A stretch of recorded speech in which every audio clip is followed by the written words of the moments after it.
What is up, you guys? What is up, you guys? What is up, you guys? Yeah. Welcome to another episode of Enki's Chronicle. I am your host, the Alchemist Ganjier. And tonight's headlines are doing cardio. Texas lawmakers tried, again, to ban your gummies in the great state of Texas out there, guys. Thailand, on the other hand, just elected the guy who decriminalized cannabis as their prime minister. Oh, yes. Oh, yeah. Yeah, I was definitely planning a Thailand trip soon. And somebody decided to take a look at CBD and said, what if we put it in our eyeballs? Oh boy, y'all. The short answer, smoke can raise risks, right? Headlines can raise your blood pressure, and context can save your sanity. We're gonna do three quick hits, little like articles, stuff from around the world that we're gonna be checking out, and then we're going to do a deep dive on cannabis and anxiety that might change how you pick your nighttime sesh, or your daytime sesh for that matter. Now stick around, because there's gonna be a test at the end. Psych. Kidding. Well, sort of.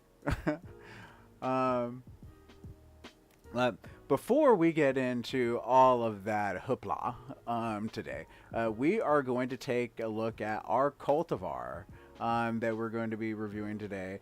Cindy 99 here by our very own Rob Dooley, guys. I gotta say, Cindy 99 is this one is very special to our grower Rob. Well, like to this whole situation really, because he has two people that he's trying to like really like impress with this. Well, probably just one. Like, I mean, my opinion's like is always so much, you know. Like everyone thinks their own opinion is the best, right? But there's a special person in his life that has been wanting this cultivar for a long time. So like he's finally gotten to it, and he really like put some work on it, put the screws to it. But also, Cindy 99 is like one of my longtime favorite cultivars. It is it holds the place of like popping my high quality cannabis cherry, and that this is the first cultivar that I got to see in its full beauty with all of its pistils and trichomes intact, that was beautifully manicured, rather than just getting the BS cut, like a shave job, or like being all like just extra bushy, like the 70s on steroids bushy. And like I was like absolutely hooked on this cultivar. Anytime anyone mentioned a cultivar by name, I'd be like, I love Cindy 99. Of course, this is like back in like 2008, 2008, 2009, that time period, back like right when like Cindy 99 was really first like getting to its like place among the gods, and also like when a lot of folks in the larger mainstream started to see more named cultivars start popping up all over the place. Thank you California and Colorado for that one. But yes, like so very excited for this cultivar. And it's been a number of years since I have been able to sample just Cindy 99. Like I've had some in the past that were crosses, like some that were like grown by like amateur, like new time growers, like, oh, this is like, oh, I got Cindy 99, but it's like their first like grow, and there were problems. But like one that's actually like from a grower that knows a little bit about what he's doing. I do have some hopes. Now, something to know with like a Cindy 99, so far as like its general background goes, like the reason that it's called Cindy 99, is that it is a originally this is a back crossing of Cinderella, and like the 99 is like I guess like a homage to like it being back crossed to itself, and stabilized enough that like the cultivar like comes out like pretty much the same like the vast majority of the time. Now I'm getting some like fruit notes off of this a little bit. They're subtle, with some like zesty kind of like yeasty funk coming off of it. Now, something I really liked about this is that I would like smoke this cultivar and I would just like game for like hours and hours and hours. It is one of those that gives like a really nice like cerebral high that's good for focusing on tasks that you're already pretty familiar with, right? Like I wouldn't necessarily hit this cultivar like if I were tackling something new, but for the times when I am like, you know, like on that grind, like playing World of Warcraft, something like that, like this is definitely the one. Okay, so I actually I didn't want to speak too much cap on Cindy 99 because the more I thought about it, most of my knowledge about this cultivar actually like goes back to when I first fell in love with it back in 2009. Its background is actually Jack Hare and Shiva Skunk. So that would explain some of these fruity vibes and some of these like skunky vibes that we're getting on here. And I'm not actually seeing in the Allbuds description of his genetic history much discussion of like original like Cinderella. It supposedly is just a Shiva skunk like Jack Hare like crossed, which doesn't sound right to me. But at the same time, like I said, my knowledge of the cultivar is is a little older, and having come across it so infrequently, there hasn't been too much of a desire or reason to really like look up much about it. It's usually like driven by what I'm coming across. Wow, huh? Very interesting. Very, very, very interesting. I think I'm going to need to do more of a deep dive into this cultivar and its history. Yeah, but okay. So moving on to the actual like cultivar itself that we actually have on hand, and let's go ahead and take a look at this baby. Let's see, and yeah, let's get it.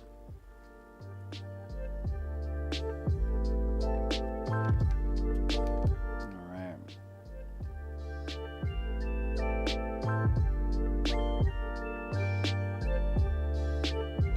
Okay. Yeah, it's got a nice solidness to it. A good bounce on the squeeze. Let's see if that is shared amongst the smaller nugs.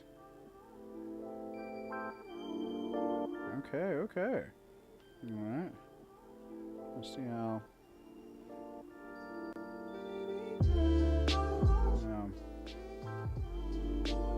Definitely some really good trichome coverage here.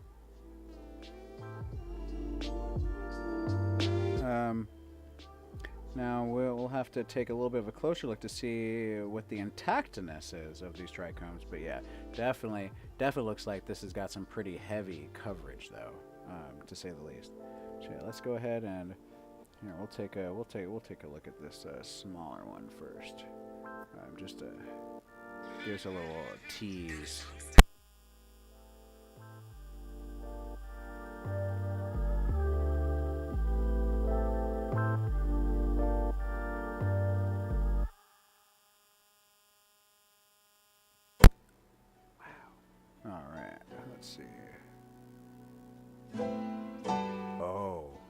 Oh yeah, yeah, yeah. Y'all ready?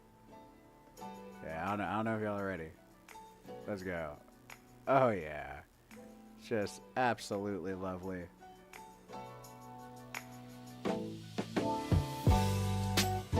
Yeah, let's go ahead and bring some more light on that. Shine some more light on the issue. Wow. Lovely coverage on that. Just absolutely lovely. I am noticing that there is a little bit of contaminant going on. Although, it seems like it could be minor. Let's see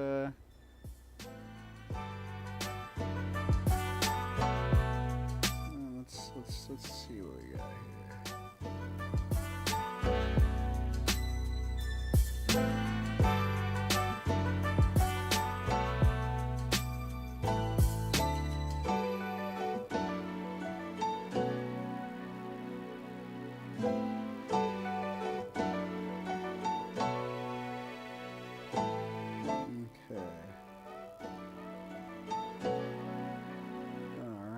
So that was just it was just a little piece.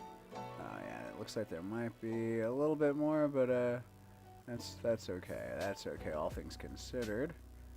This is looking very, very, very, very nice otherwise.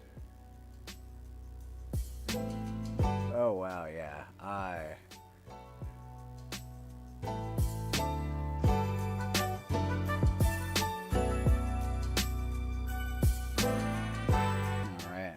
Let's go ahead and take a look at this other one.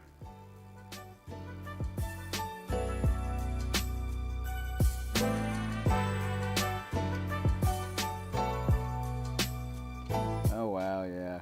And we hadn't even got that close in yet, and it just like booyah. Oh, lovely, lovely, lovely. Oh, I am loving this. This is very, very, very nice, dense coverage. Oh, Rob. This is just spectacular. Like, this is really, really, just really spectacular trichome coverage. I mean, just look at that. Like, it's so dense all over. Like, I knew that we were going to be seeing some dense coverage from just the way it looked on the outside.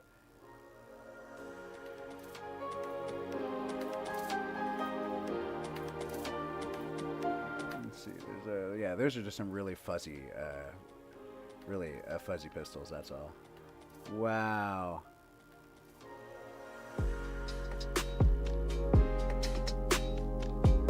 Wow. Just look at that. Just armor plated. Just armor plated. Oh, okay. So I'm noticing there's a little bit more on the fiber option, and so we'll need to be a little more mindful about that. I think as far as finding a little more hair going on there, you'd be surprised like how much that can impact the flavor over time. But this is just oh gosh, this is just lovely. Like, that is just scrumptious. Oh boy. All right, hold on. All right, we're gonna pull this back a little bit. Let's take a look at that bigger one. Oop. All right, so yes, we're seeing that might be a little bit more of an issue than we were hoping on with the hair, but that's all right. I haven't. If hair's the only thing that we're dealing with in here, then I will still happily consume this. Oh yeah, the trichomes are looking real nice on this one. Now, granted, this nug like kind of served as a little bit of like the barrier keeping the other nugs from getting squashed. So this one might have a little bit of damage just from being in like the bag that it was in. So that's like a consideration we need to give with that, because you see that there's like a lot of intact trichomes once you get to like, you know, areas that weren't pressed against the bag. So for this, I'd say that we're going to want to pull out just a bit further, and we're going to crack it open. Yeah. All right. Let's see. Where's a good entry point?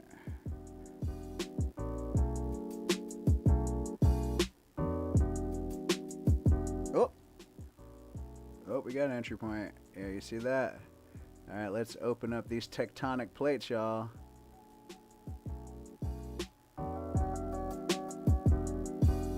Yeah, y'all see that resin separating in there?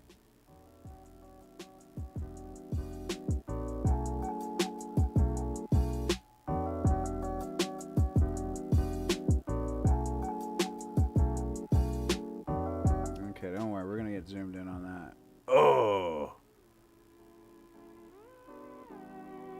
Oh, what up, Rob? We are inside your Cindy 99 right now. Like, balls deep. I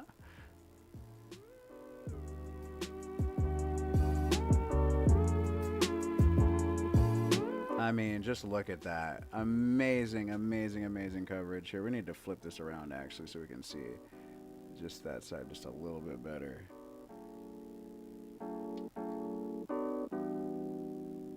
Yeah, hold on. Let's see.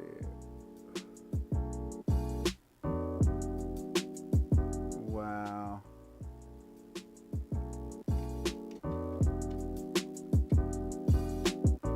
Just look at that. Just it's like Krypton up in that. It looks like Krypton, just Crystal City. Trichome City. I mean, here, let's get it closer. Wow, just those clusters of trichomes.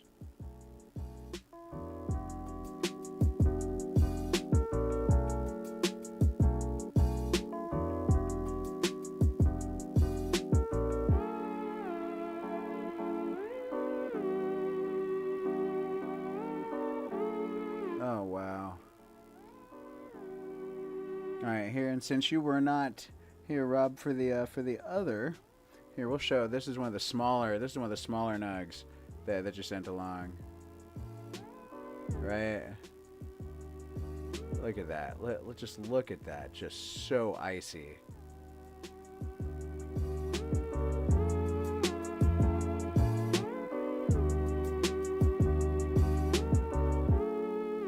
In fact, yeah, let's look at that one.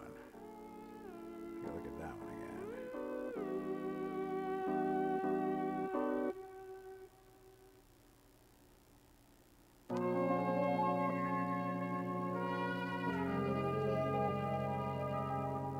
again. Just absolutely gorgeous. I mean, the trichome coverage is amazing with this. Absolutely amazing. You know, let's get a good pan out for this one.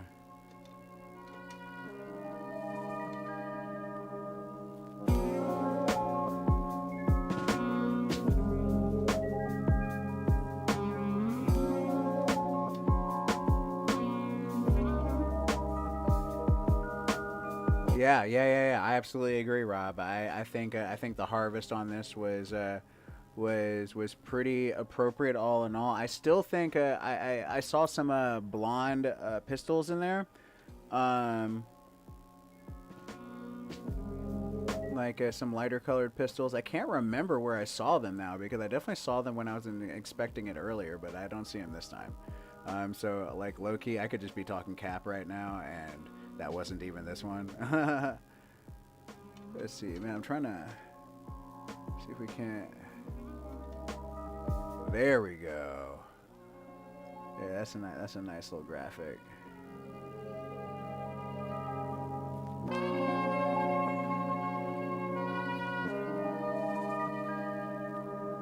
Yeah, lovely, absolutely lovely. All right, let's go ahead. Let's go ahead and break some of this down.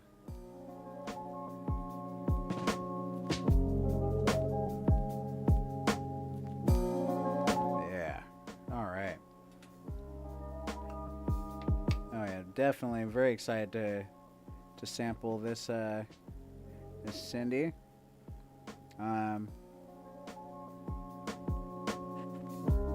As I'm breaking it down, there's like a funk that's releasing off of it. Not as much of a sweet as I was expecting, or not as much of that.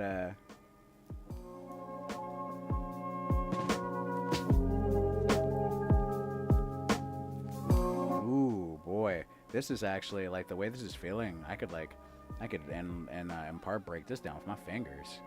Like the way that felt really nice the way it broke down. Y'all saw that?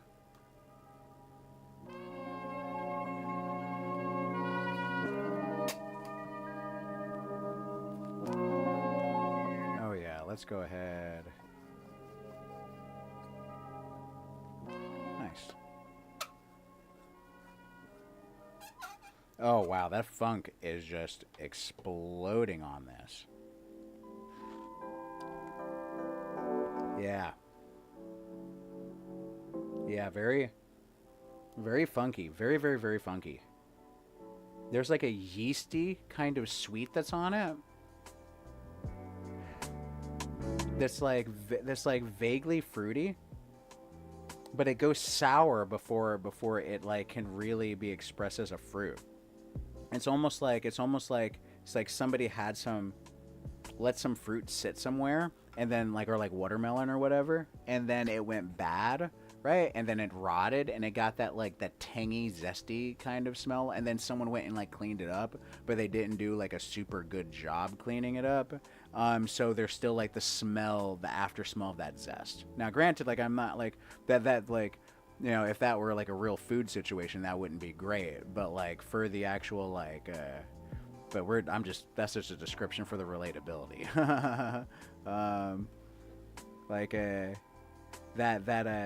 That ooh, look at that. Look at that stickiness on that. That's some very notable stickiness.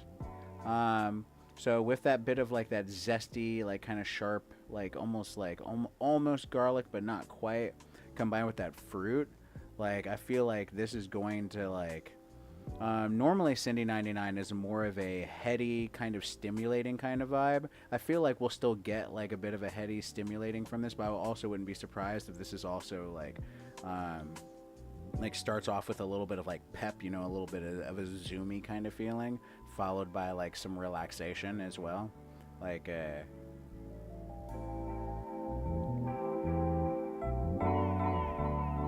Although I will say that I don't necessarily get a lot of explicit earth off of this. So there's a possibility that this isn't going to be very relaxing or grounding. But sometimes with when you get that garlic zest that comes in, that sometimes it carries a little earth in its on the coattails. All right. I feel like that's a good size bowl. Yes, quite sticky. Quite sticky. All right, let's go ahead and... Oh, yeah.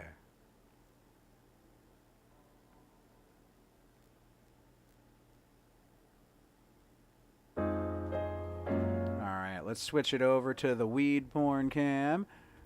Phew, yeah. Oh, absolutely lovely. Let's go ahead and turn that light back up on it so you guys can really appreciate it. All right, so what's everybody else toking on this evening? Yeah, let's. I'm definitely eager to hear about what everyone else is smoking on to. Dude,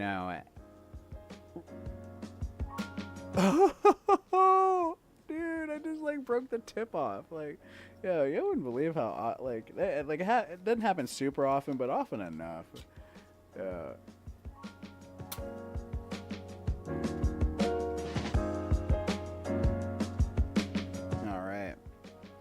So, toking on some Cindy 99. Cheers.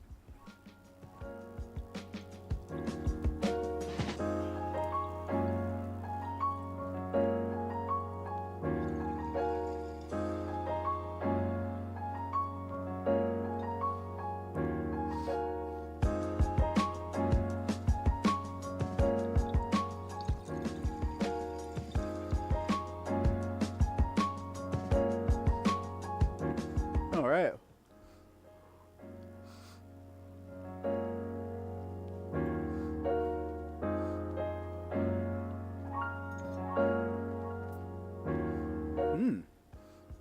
Now that flavor, I would say that's kind of a like a medium smoothness, right?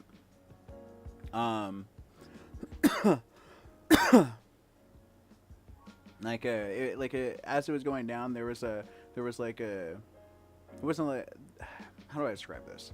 There was like a tiny tingle, but like only in like the upper part of the back of my throat, which like tells me that like, with some curing, that'll smooth out. Although that could also be due to like some of the fiber that we saw in the flower, right? Like the bits of hair, like that. There's like a red fiber and like a white fiber. So that can like sometimes be like a result of contaminant. And you'll know that for certain if like it doesn't really go away.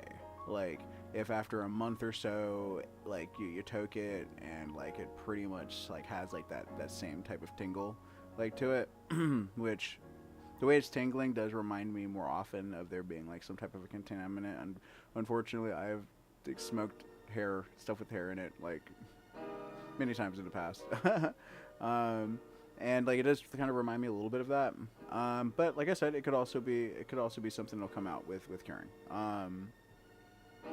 The flavor was surprisingly earthy. Like that. I guess a lot of that earth that I was noting in there did translate through. There was this like earthy kind of smoky like vibe to it. Like that sweet. That was like vaguely some type of fruit. Like became much more floral. On that smoke, and there was like a hint of a little bit of a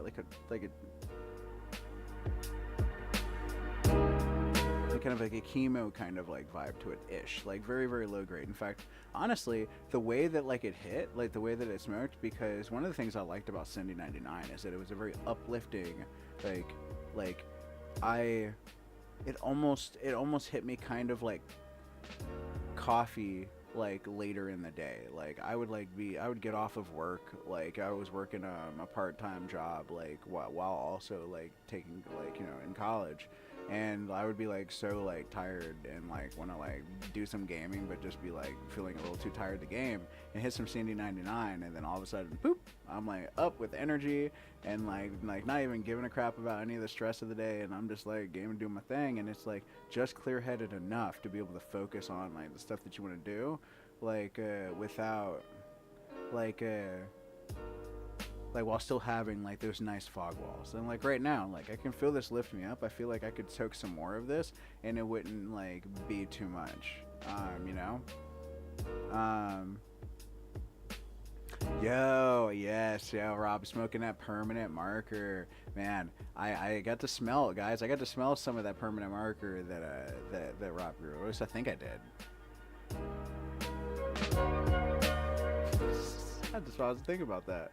Like I've actually encountered permanent marker a few times in the last like 2 or 3 months. Oh wow, I'm actually starting to feel a little bit of a rise of energy in my chest, like that slight electricity that you could get, like if I smoked way too much, right, this slight electricity would be that full blown kind of like, oh god, I don't like the way this feels, like, but this is nice and like it's pleasant. So I may hold off on smoking another bowl right away, like make that classic like endless mistake of like doubling down early on, and then I'm like, oh.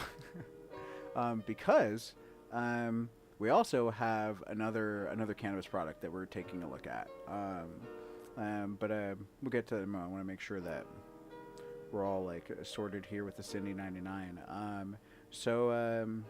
Yeah, I mean, so far like so good. And it's like there's like a little bit of like a harshness there, but what may be causing it is a little bit debatable, and easy. Although I would say that like any measure that can be taken to like like I mean, honestly, sometimes those factors are like, are unavoidable, but like where you can do to like reduce any like stuff coming in, because like it could be something that happened, maybe something got like blown into the tent, or maybe like when it's in like transition or something like that. But I mean, it's smoking pretty good so far. It's the way it's hitting is very reminiscent of like Cindy 99. And what I know about it, there's a little more weight behind the eyes. But all in all, otherwise, like really, really nice so far. And yeah, man, I do want to smoke some more of it. But I'm like, no. Like, well, we gotta be good. But yeah, so we'll sit on that for a bit, and then we'll like check back in a little bit with the Cindy 99. And also, before we hop on, because when it comes to edibles, this can take a little bit longer. But I was recently given some gummies from our one and only Dewey, Dewey's Cannabis. He has been working on some Nerds clusters that are hash infused. And it's pretty neat. He even like put the ingredients like on the back there. It's like there's some hash, sugar, corn syrup, gelatin, citric acid, xanthan gum, sunflower lecithin. Sunflower lecithin's a really important ingredient for edibles. Natural flavoring and Nerds candy. He said they're like 20 milligrams a piece. Let's see. Yeah, so yeah, that's what they look like.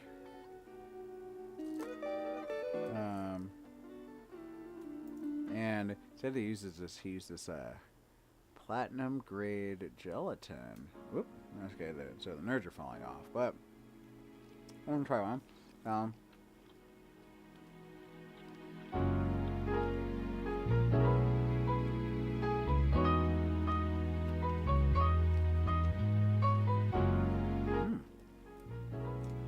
It's really good. I mean, can taste the hash.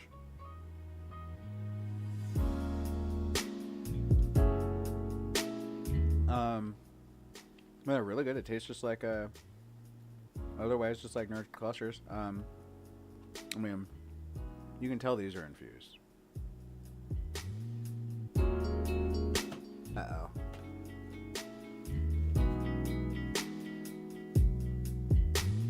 That was definitely sulfur.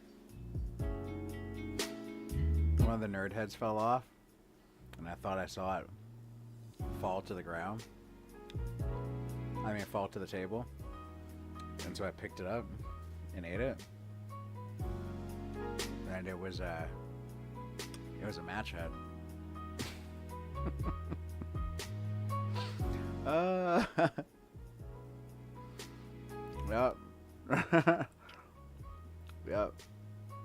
Yep. Okay, so as we go ahead and wait for that to settle in, granted it's like 22 milligrams. Many of you don't know, I have IBS, and edibles, like by and large, more help my guts than like really get me like super like high. I usually would take like it would take like 4 of those for me to really like notably feel it. But yes, so guys, let's start with Texas. All right, let's start. Like, I mean, how far are we? How far are we in so far? God, we're like a half hour in. So, I'm sure, as you guys have heard, like Texas has had some drama going on where they're like trying to like outright ban like THC products. We've covered this a few times now, and I've just been like really paying attention. Now, granted, like, you know, Texas is pretty far from us in Virginia, but like what they do can have a pretty large impact on the rest of us southern states, and also like it could establish precedent for the rest of the country in some ways, because they're trying to introduce very specific legislation, you know, like banning like a lot of like cannabis like products, and particularly like all hemp products. So basically, they're trying to make a law that counteracts like the farm bill and the hemp bill that like legalized like hemp like throughout the United States. And now their focus though it like is on the intoxicating hemp, right? And by outlawing any detectable THC in products, right? Now that's Delta 8, THCA, HHC, that whole alphabet soup group. Like the problem that like with a lot of this, of course, is this is like laws that would specifically ban cannabis products, even if there was a federal legalization of cannabis. This would make like Texas kind of like like that, like Lexington, Tennessee, or wherever like Jack Daniels is, where they're like a dry county. They're trying to make themselves a dry, a dry state for cannabis. Now, earlier pushes like sputtered like pretty badly, and most recently the Senate they passed a new version of it that was still like pretty strict, that would shut down a lot of hemp businesses in Texas. The fight moved to the House, and right there that's like where the buck stopped currently. Now this like policy pendulum is still swinging around. Like shops, like they're still open today. Like Texas still has their cannabis rights as of right now, but the outcome is still like kind of up in the air in play.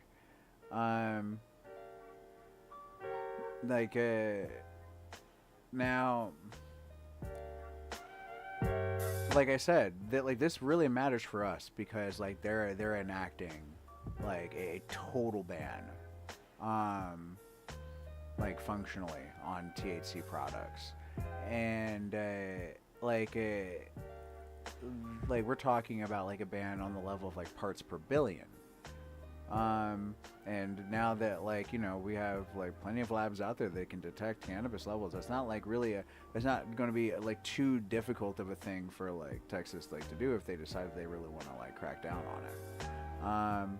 And doing this type of situation, like you're not just like clipping bad actors, like you're absolutely bulldozing an entire retail category. And of course, when that demand doesn't vanish, that's just going to like just change the address like of where people are just getting their stuff.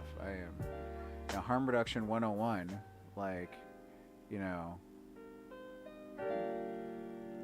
means that you provide like safe access the best you can. Like granted, like regulated markets like aren't ideal. Like they definitely shouldn't be put into a situation where like you're not even allowed to have a regulated like market. Like our current regulated market is garbage. Like the tests don't do much.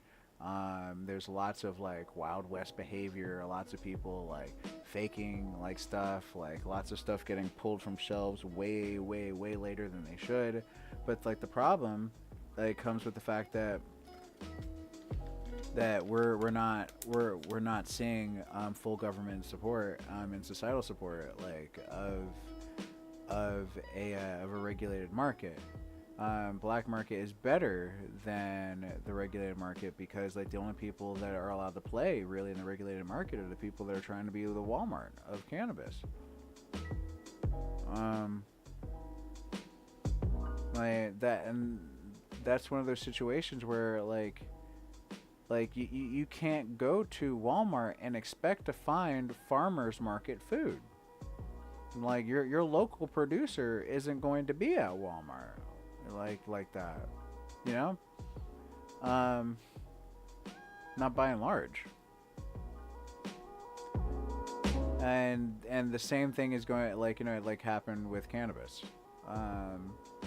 Now when you have like a market that's not being so heavily like persecuted while they're trying to install this like rich kids club only like retail market, then you can actually like get like, and rather than focusing on only letting the big boys play, but rather than like trying to make their money on like the actual side of like testing like all products and making sure that like you've got that you've got like clean products on the like on the streets, then like you have more labs out there to be testing all of these things, and like more people like growing their own products that need to be tested. And when you have more labs like testing more products, like you're going to end up developing like technologies that like run like more cheaply, and then labs are going to have to be more competitive in order to like stay in business, due to like,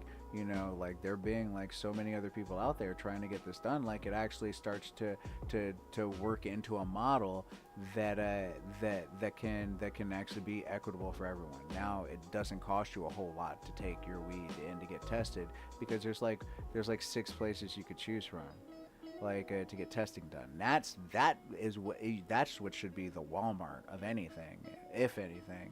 Like if we're gonna have there being like big business, it would be in the like testing like of cannabis, and the like actual like the science part of it, like not in the actual like production part of it. Like, that doesn't make any sense whatsoever, except for if you were a rich person trying to keep other people out of a market. Like there's nothing shittier than taking something that has been used as a weapon of persecution and subjugation for decades, and then try to turn it into something that only you can profit off of, while simultaneously trying to exclude them from benefiting at all from the thing that was like used to like wrongfully like mistreat them. That is beyond vile. That's beyond freaking vile. And like at some point like there's gonna be some type of reckoning for that stuff. But like all I know now is that we're still at a point in time in cannabis where like lots of good actors can like rise up and do like that, like one CEO did who like, you know, rather than trying to enrich himself, like enriched his employees and ended up like creating like a really amazing business that like they, you know, we're gonna figure this out.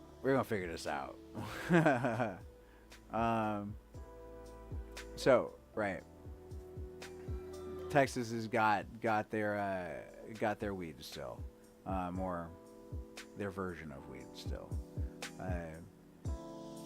which is good for everybody else, right? That means that like they don't, the people that are against cannabis don't have like a guaranteed winning like game plan or anything like that, like in their arsenal, at least not yet. We gotta stay on our toes. Now, other W's that we've got going on the other side of the world, right? That Thailand, who I'm sure you guys have been hearing like bits and pieces about what's going on over there, as far as like, you know, they legalize cannabis and then they're criminalizing it again, then they're legalizing it, then they're criminalizing it. Well, this time Thailand just elected just picked a new prime minister, Anutin Charnvirakul. And he is important, and we should put respect on his name, because he is the person who built the cannabis decriminalization, like a proposal that is now currently like the law in their country.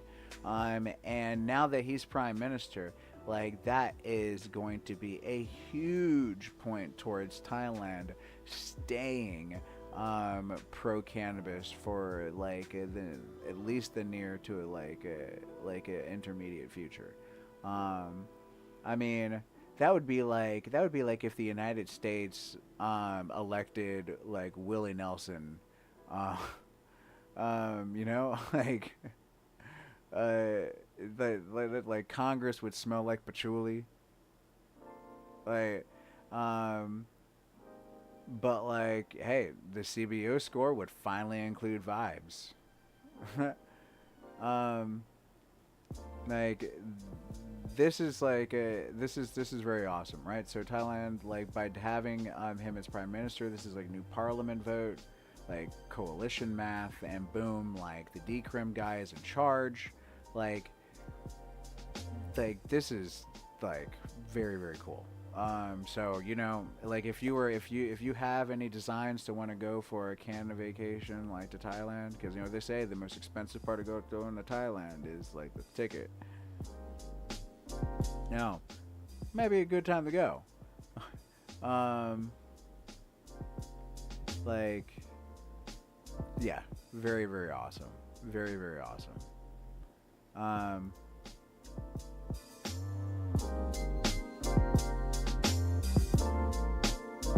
yeah, Mark, you said you've been buying caramel popcorn from Excite Edibles. 200 milligrams. Nice per bag. Ooh, that actually sounds. That sounds like a. That's about how much is in this jar. Of these nerd cluster. But like, I mean, it says it's an approximate.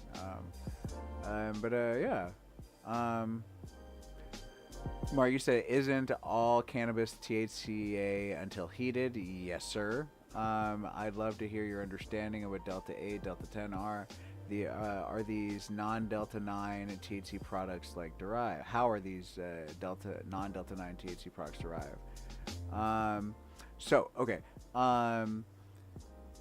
most of these products are derived from CBD.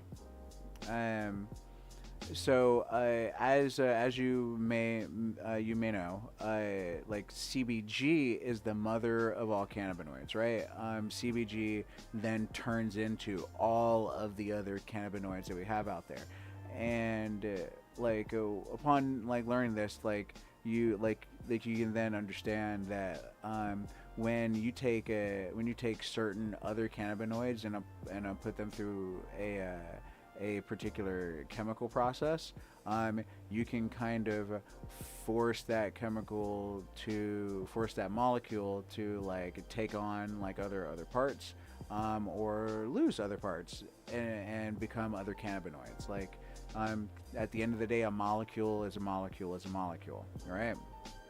That's why non cannabis derived terps, like, you know, that are added to like pens and carts can like sometimes still be like a bit like, you know, what the cultivar was like or whatever. Now the actual specific process for like how different cannabinoids are formed from like CBD, which is like usually like what it is. Although you can also get different cannabinoids from like converting, like I said, CBG. It's a matter of like depending on what cannabinoid like molecule like you have on hand, like to like where you're going will like dictate a slightly like different process with like different temperatures, different time periods. Now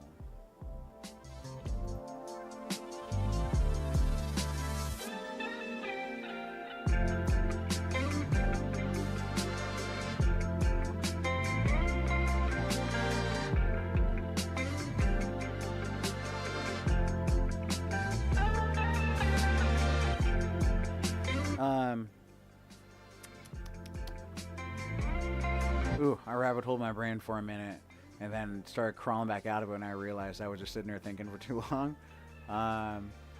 And my thoughts were a little dispersed. So yeah, as far as the specific chemical process for like how one of these cannabinoids are converted into these other like non Delta 9 cannabinoids like Delta 8. Delta 8 for the longest time was mostly just like CBD that was converted to Delta 8.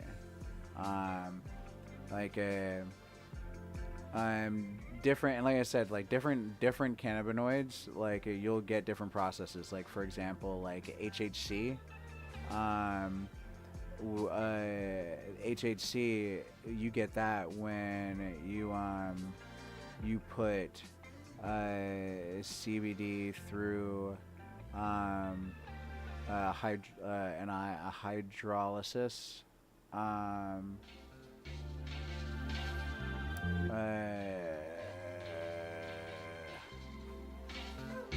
Okay, I will say this, that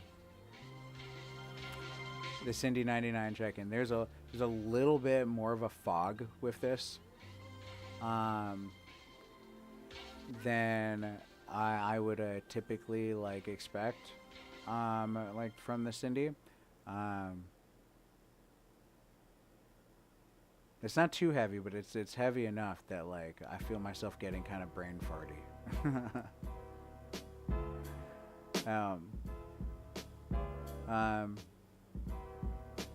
Now, Delta 8 and Delta 10 THC, like the thing to understand with their molecules, and for why that we feel them as different as they are, is in how their affinity is for binding to like CB receptors.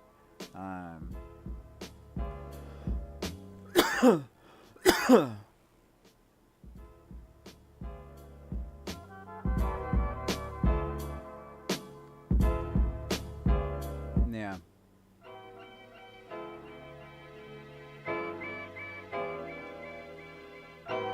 Yeah, that's that is something that I've heard as well. Between Delta 8 and Delta 10. Oh yeah, Rob said he could tell the Cindy 99 hidden. Yeah, oh yeah, it is. Although I will say that's the thing with like Cindy, is that it can be kind of like a heady high. No, it can be it can be kind of a heady high, and this one is kind of coming off a heady high, but it's like a heady, like kind of foggy high. I would like, so I did expect it to be a little bit clearer, but like, yeah, you know, it's doing its thing. We're gonna smoke some more of this because this leveled out now at this point. Like yeah, it's leveled out, so we'll definitely smoke some more of this. Because it'll be a little bit before the it'll be a little while before the gummy kicks in. Mostly we were like looking at that for flavor, and like that Nerd Cluster, I mean, outside the fact that it had a little bit of a hashy taste, and like the flavor was grape and strawberry, but outside the little bit of a hashy taste in it, which like is a good thing, is a good indicator, because like that, like, no, you don't want it to be just like candy, because then it can be too confusing. Like it, like this is one of those where if it was like if somebody who didn't want to have an edible like accidentally ate that and started chewing on it, they'd be like, oh wait, there's something in this. Like they would, there's something like, you know, there's like a little bit of a tiny bite to it, which you like. But you know, very, very nice. And from what I understand, it also took like it was top 3, maybe top 2, in a recent like edibles competition. So like very cool, very, very cool. But right, okay, so there was there's a third headline, and this one was very interesting. Well, here, wait, before I get into that, what would you say, Mark? You said what's my favorite sativa? My favorite stimulating cultivar. I will translate that as like, and I mean, if you do actually mean like my like morphological like sativa favorite, I don't know if I have one. But I would say that, like I say, it used to be Cindy 99. But that was like 20 years ago, almost. And like currently, man, of all the cultivars that I've tried, I don't I have a my favorite is a kind of like a right now a favorite, I'll say, because if you'd asked me this question 6 months ago, I'd probably have a different answer, and if you ask me again in 6 months, I'll probably have a different answer. Um, but Super Boof, Blockberry has been absolutely amazing. Like I've just been like gaga about the flavors on that one and the hit. Well, okay. I just thought of another one. But it's not a stimulating cultivar. It's more of a hybrid. Um, and that one is probably forever going to hold a very high place in my book. And that's like Whitethorn Rose. Like but that's is one of the most complex and layered cultivars I'd ever like sampled in my entire life. But no, but like the Super Boof as like the right now, like a yeah, it's oh gosh, it's has so many wonderful layers, like citruses, like orange blossom, like a sharp like gassy like a piercing sour, like a sharp sour. That's like more of a zest, if anything, like a zesty sour. I've got some like sugar of it right now, some Super Brew sugar, and that is like, oh boy, that is just some lovely dabbing. That's some lovely dabbing. I think I've dabbed it almost every day the last like week. And that is saying something. I had not many cultivars. Actually, maybe not every day the last week, but like just about. Like, not many cultivars I will like, consistently like hit like that. But yes, very very nice. Although there's this Red 11 right now that like I've been toking on. It's just been just like so good, like so good. But like. Okay, bring it back on track though. A little bit. The like what's not so good is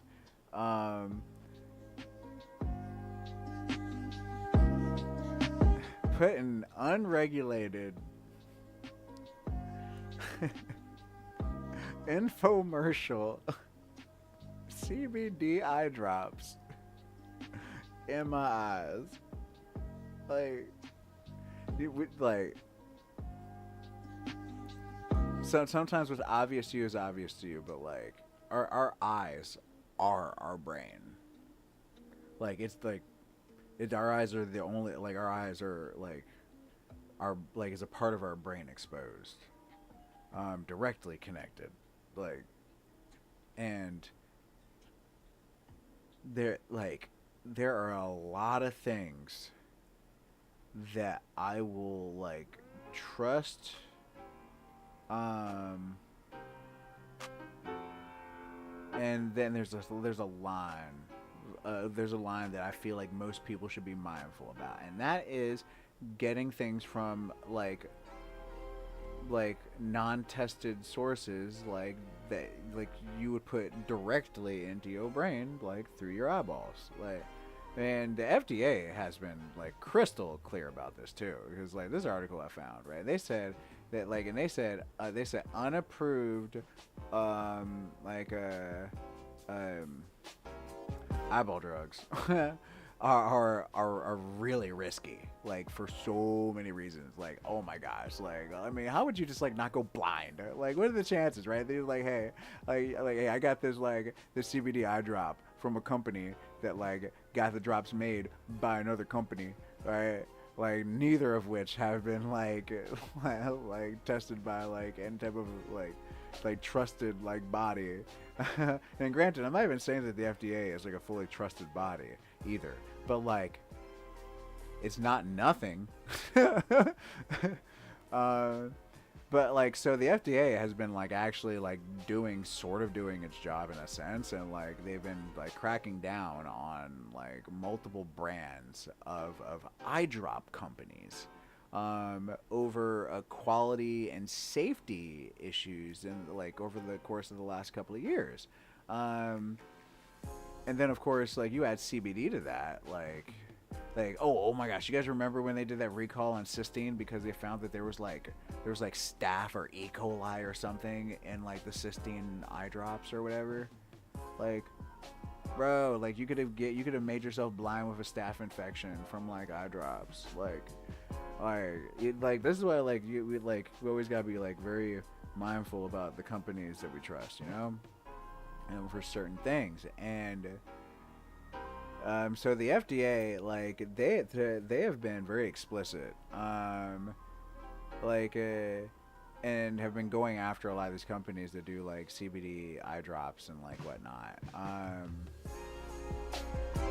But I just wonder, have you any of you guys ever even heard of this, like CBD eye drops? Because like I'm a trained Yanjier. Like I'm familiar with most like cannabis products as far as like their existence and like how they might be used. Like certain hemp products, I'll admit, I have less like familiarity on. If you were to ask me like what was the best like hemp derived like product like Delta 8 or Delta 10 or HHC or this or that, I mean I can tell you which ones to stay far away from. HHC, don't touch HHC, like it's dangerous, like, you know. But outside of that, like I mean, like I wouldn't be able to tell you which one's best, but like outside of the main phytocannabinoids, the naturally like occurring ones, yeah, I can definitely guide you like a good deal on that. And as far as the products for such, like now CBD, I've heard of lots of things. We've covered lots of things like CBD pillowcases, right? CBD pillowcases for nurses. They had found like to show like significant improvement in their sleeping quality when they were sleeping, taking like between shift like naps and stuff like that, or maybe it was like just like the way they worded it, like it was really just they went home and went to sleep. But either way though, like they slept way better. And now if you think about that, like coming from a stressful job, like that's what it was. They were looking at like how quickly they went to sleep and how long they stayed asleep, and that they were both better on both like areas. Like, but that's okay. That makes sense. That's cool. Like it's a pillowcase. It's absorbing through your skin. Like they just found like a really sneaky, like a slick way to do like a topical, right? But like eyeballs, guys, eyeballs, like. Yo, and on top of that, like, right, the company that was making the eye drops, right? They said that they were sure that their eye drops like were of good quality, and that the company was True Vision, right? No, I'm sorry, they were True Balance, but the product was True Vision CBD eye drops. And they said that they had like a third party make the eye drops for them, and that they sent all the appropriate paperwork to like, you know, like that made them believe that it was a good solid product, right? Well, the company, even at the time that this article was like written, when the FDA like, you know, went to like question like the other company, that the third party that made the eye drops, the company no longer existed. Yeah, they had already gone like out of business, like, or they had already just closed up shop. Bro, that is so sus. That is so sus, guys. All right, bottom line. Your cornea is not a supplement port. Like if you were tempted by CBD for eyes, like stop, like blink twice, right? Talk to an eye doctor. But yeah, that was wild. Saying that there are CBD eye drops out there. Yeah, guys, please be very mindful. Please, very, very, very, very mindful. I was geeked. Yo, Mark, you were funny. Yeah. The FDA equals Federal Doctors Association. Yeah. Yeah. Like, with the dollar signs, like, emphasizing that, like, yeah. No, that's, like, I'm with you on that. I'm with you on that. Um, yeah, it was super. Okay, but also you said, kind of hopping back, you said Super Lemon Haze was one that you really liked along with Jack Hare. Um, yes, Jack Hare is a cultivar that I have loved for a really long time. It like okay, so when it comes to its like favorite like sativas or stimulating cultivars, like the kind of deal with me that like I find is that I no longer have any particular cultivar that would be like, yes, this is something that I would smoke all the time. Like I don't have a Khalifa Kush. I don't believe anymore. But more that like I have cultivars that are my favorites for certain times, and there's certain like aroma groups or certain effect groups. Like Jack Hare is one of my favorite cultivars to toke on. Like if I want to wake and bake and I've got shit to do, I will microdose on that cultivar and just kind of toke it throughout the day, and it keeps me really productive and getting stuff done, and it's like a really nice like heady high, and that's like part of like what I like with Cindy 99 too. The only thing though is with Cindy 99 is you notice that I'm getting a little more of a haze effect, right? So this is like right? Like this would be more of the evening time, right? More of the afternoon, right? Like I want to be able to focus on this, but I also really want to forget about this other stuff. Um, and actually, come to think of it, also at the time that I was originally in love with Cindy 99, like I have ADHD, like I was also prescribed and taking Adderall. So like with that hyper like awareness and acuity, like that Cindy 99's haze would be able to blunt that just enough. So that would like as far as my nostalgia of like back then, that's probably why it seemed like a clear high then, is because I was taking Adderall, which I don't anymore. I'm taking more natural routes. um, but like but like lemon haze, I love lemon haze. I love lemon haze. If I'm gonna go like to a concert, if I'm gonna go on a hike, um, if like I'm doing something like kind of active and fun, you know, and like particularly a day off, right? Um, I but let's say it's on a day that my body is also hurting, right? And like my body's kind of sore. I might say that I'm more of a sour diesel kind of day, a little more mimosa type of day. Like, like yeah, and that's like once like you get I'm at this point where like I can see every cultivar that I see and I smell and I sample.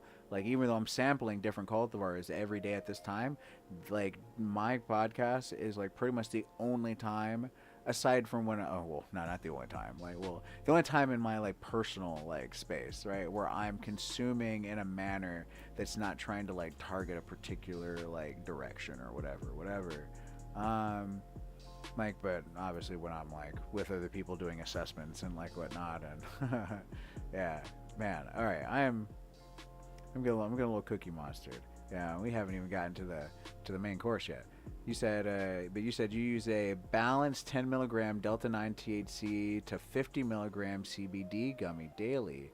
CBD is great for mobility and joints. Oh yeah. It's a really really wonderful anti-inflammatory. And I mean honestly, like THC has really nice anti-inflammatory properties as well. I might encourage that for your CBD gummy, like if it's a full spectrum extract, because that'll give you even more. Like there are so many anti-inflammatories, especially for joints, in cannabis. Like your average full spectrum like extract has more than 27 different anti-inflammatories, and sometimes as many as 40 to 50 different anti-inflammatories.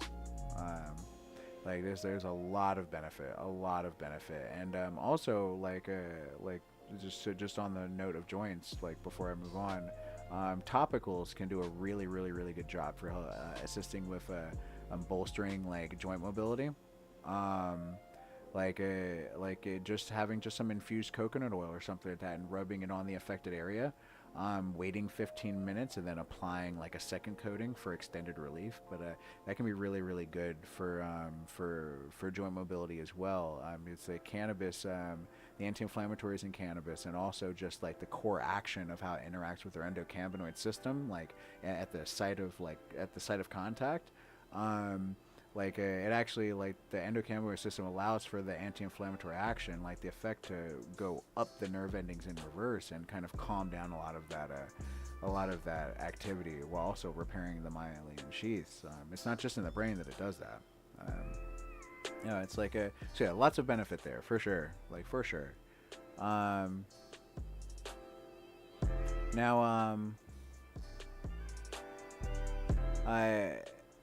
Now the big study that I was most excited about for today.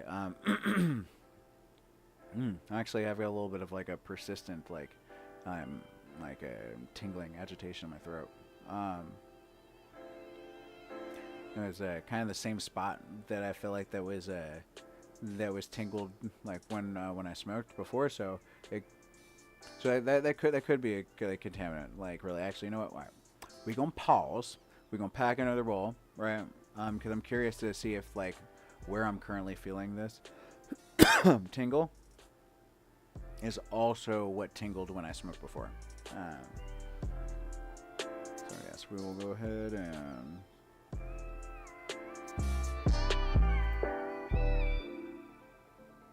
Let's see.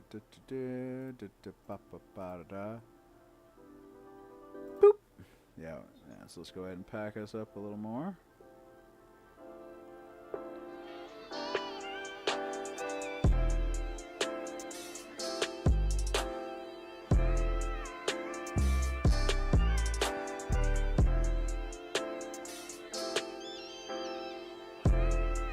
I think that'll do us all right. All right, what'd you say, bud? I said Mark said I'm ADHD AF. They give me atomexetine for which is Strattera. I'm familiar with that. It doesn't really help like a sativa cultivar. I like the creative energy cultivars without the haze fog. Yeah, there's a cultivar that I would really encourage you to check out, which is Doug's Varin. Doug's Varin. In fact, it's a cultivar that I have reviewed in the past. And it has high levels of THCV. THCV, which people have touted as like the weight loss cannabinoid, but really what's so beneficial about it, in addition to the fact that it does decrease appetite a bit, is that it's a really nice upregulator to the central nervous system, because THCV is it's still a stimulant just like THC, but it doesn't have the same psychoactive profile that THC has, because THCV is actually much more similar to the cultivar. I mean, not the cultivar, to the molecule anandamide, our natural, our one of our endocannabinoids. Yeah, no, a Varin, VARIN.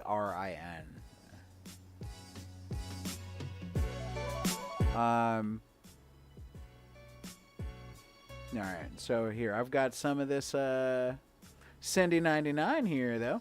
That we're actually here. I'm gonna hit with a torch this time. I mean, not like torch it, but you know what I mean. All right, guys. Yo, cheers.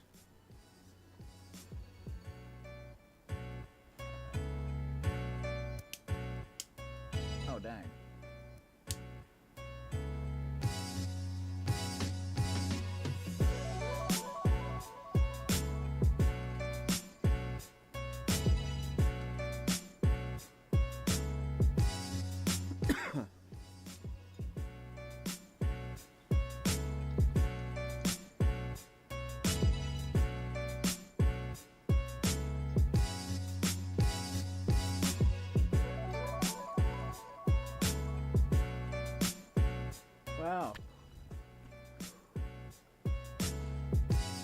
Is it much more like floral berry, like the kind of like purple floral,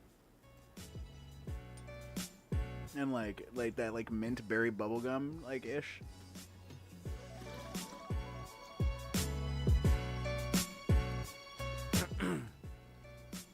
And oop, haha, wrong direction.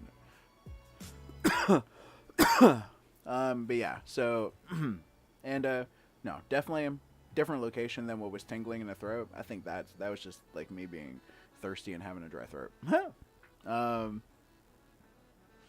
But yeah, no, this is actually it's like hitting a little smoother. So it could even be in that last hit that like there's just a bit of stem like inside and like inside there, or maybe like the part that I picked up from the grinder maybe had like a bit of that hair that like or whatever.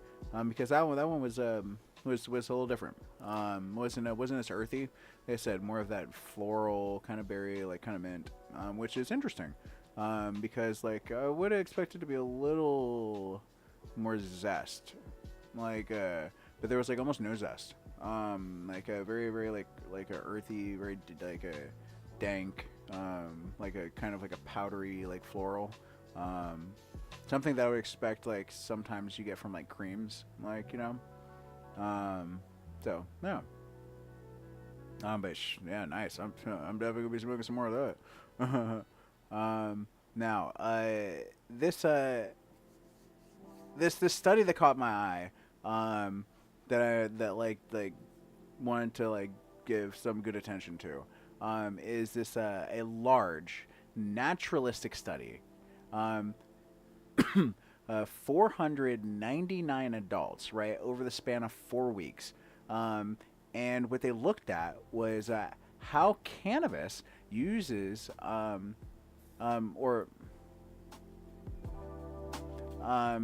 like how cannabis relates to emotional like reactivity and recovery and people that like you know like experience clinical anxiety.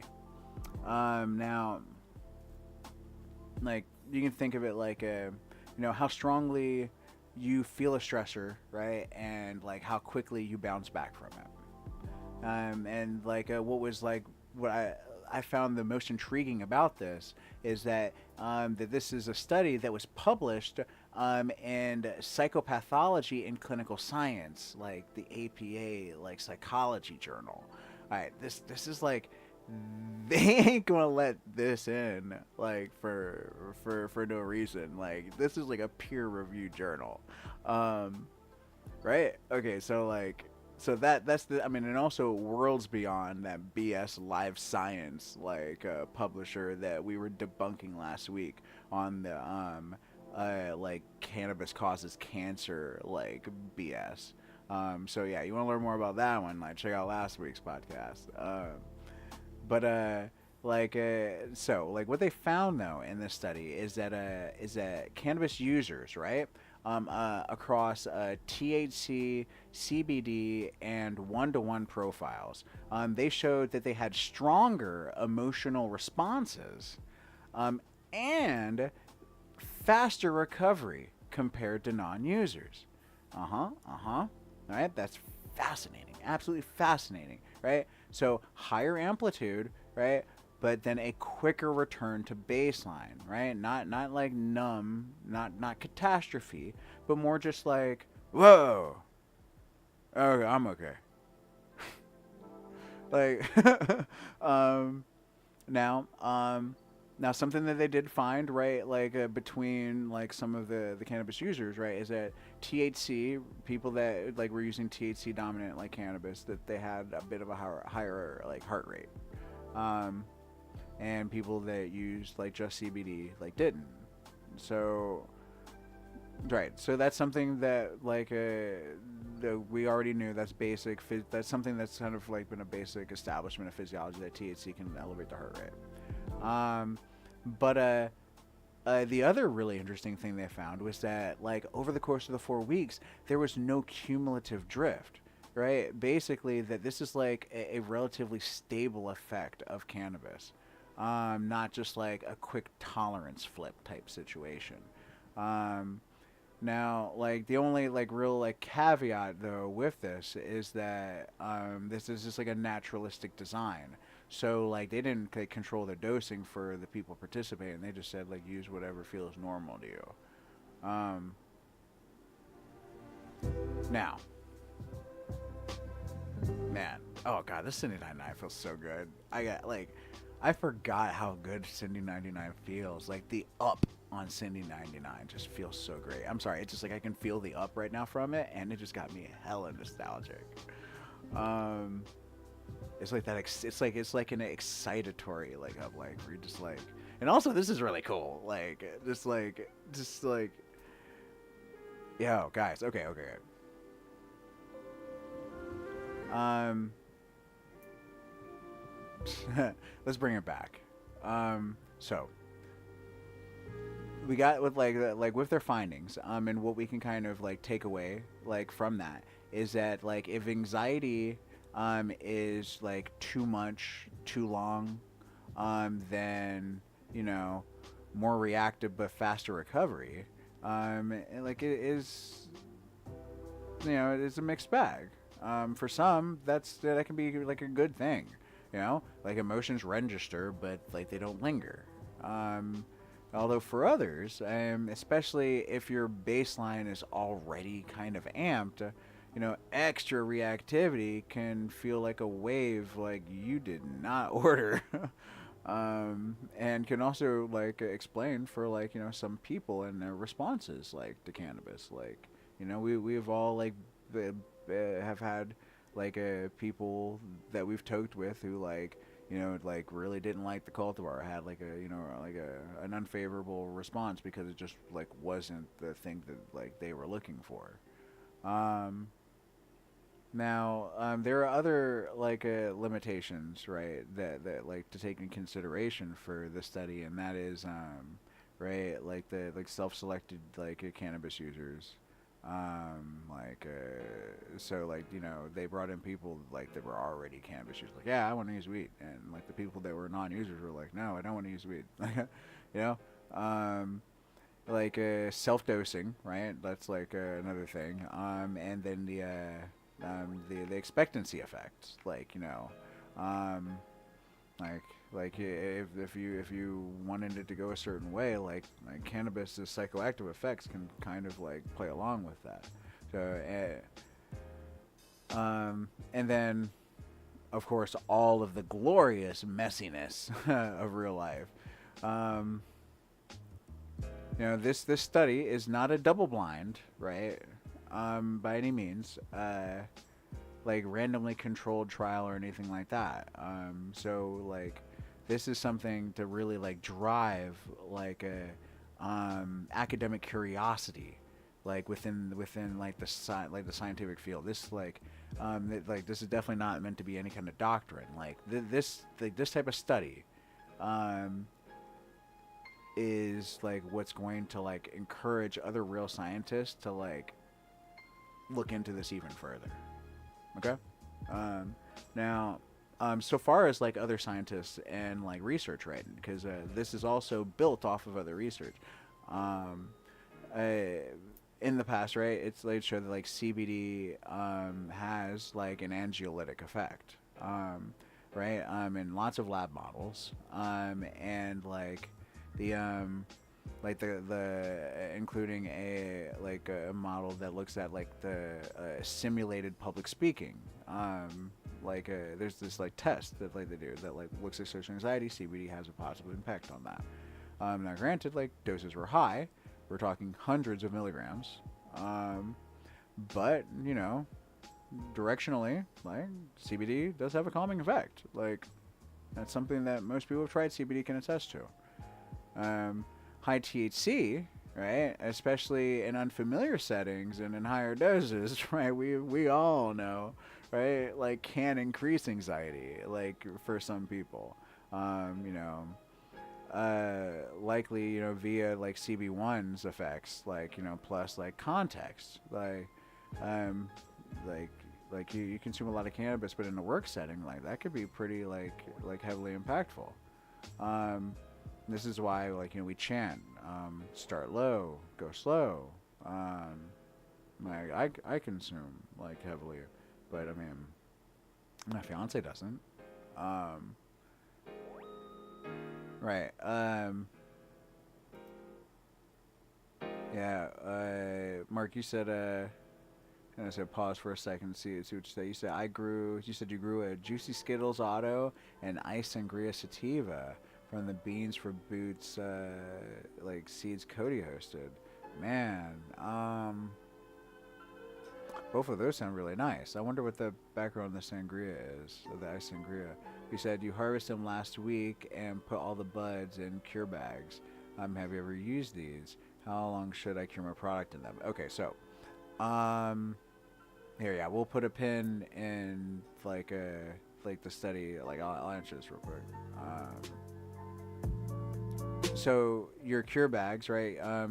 If you're so long as like your dry period went good. So wait, when you said you harvested, did you put them directly into cure bags or did you dry them first?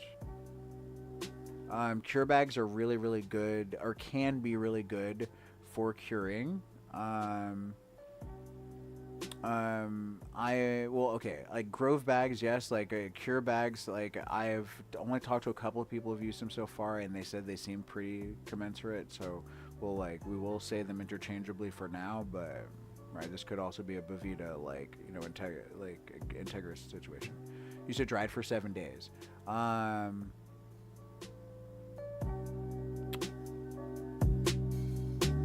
So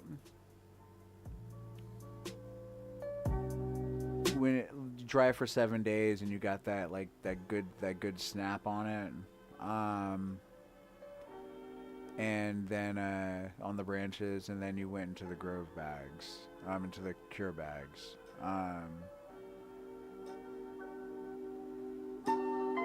I would keep them in there.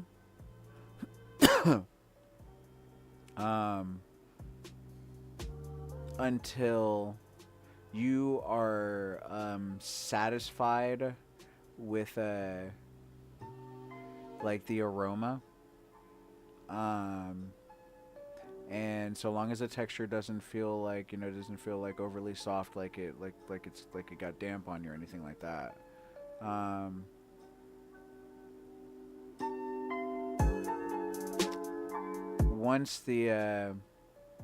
Once any hint of like any type of like grassiness or anything like that has started to go down, or once you start to notice like any type of drop at all, like in the aroma within those first 3 months, right, I would then put them into jars, right?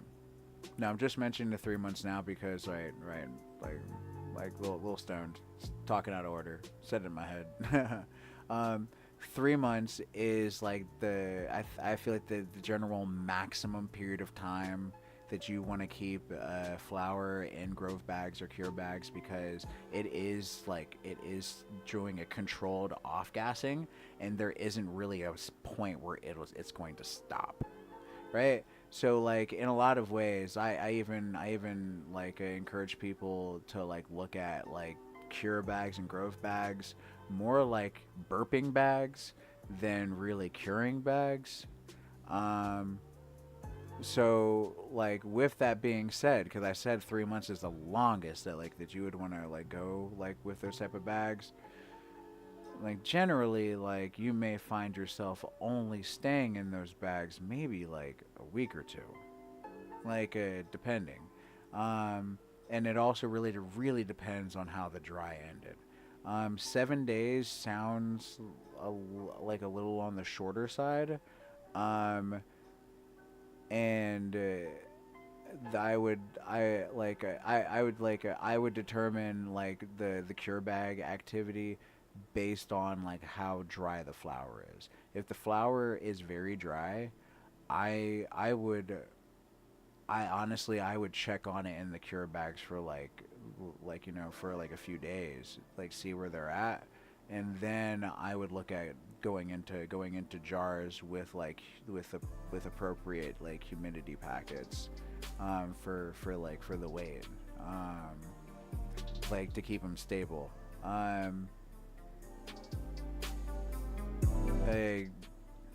because like I said, with the natural aspiration, if you dry it in 7 days and they're really dry, then you basically have no need to do any burping. Like if you were to go into jars, in a way, you may not really need to go into the Grove bags at all. You know, so like I would say, I would check on them, and just be like kind of mindful, because like I've had people like over the years like bring me weed like in Grove bags that like had been in the Grove bags for like months, and like it just dried out like completely, you know. I mean, just that, and like also like, I mean, there's a point where you want it to be sealed, because like there like the dangers, the things that cause cannabis to degrade, are light interactions, temperature fluctuations, um, humidity out of balance. Yeah, they can be too high or too low, and fluctuations. Like the temperature can also be too high or too low, but like honestly, if you keep it stable, like that one's less of an issue, right? And then there's also air, like air contact, like and that also kind of air also kind of plays a role into like the humidity content of it, right? If you're in a humid environment, the air plays a little bit less of a role, because like when air is really humid, it's like heavier and it's less likely to move around as easily. It requires more energy to move that air. So when you open something that like has a certain humidity, and you've got like, and you're in an environment that's like not really dry, it's less likely that like you're gonna get like a massive air exchange, where compared to like if you're in an environment that's really dry, or if it's like not in a, like if it's too dry within the container itself, like then it won't take much energy to like move that around and then cause it to like off gas even more quickly.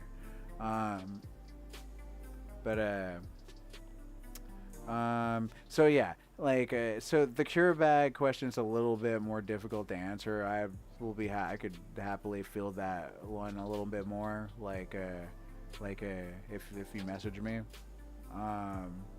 But generally, like, yeah, how long it stays in the cure bag, like I do very much view it as like an intermediary step between drying and actual like curing, because like all the stuff I was talking about that affect the degradation, right, that some of those factors are a little bit necessary to drive the enzymatic activity that makes curing happen and is important.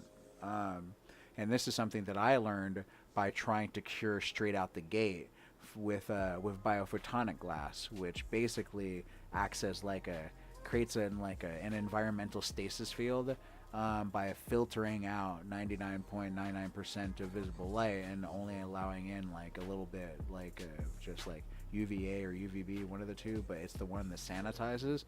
So basically, like whatever's inside the jar, like there's nothing else that's trying to consume it. Like really, like I mean, there might be little things, but whenever light comes into contact with the jar, like just even a little bit, like that light instantly like creates an uninhabitable environment for like any organism that would try to break down like whatever biological material is inside there, for better or for worse. And as a result, I ended up having flour that I stored for like over a year, that I had like, you know, burped like in that jar, and like, you know, kept it like good, and then like a year later I'm checking on it, and it has not cured almost at all. It still smelled fresh, not like grassy.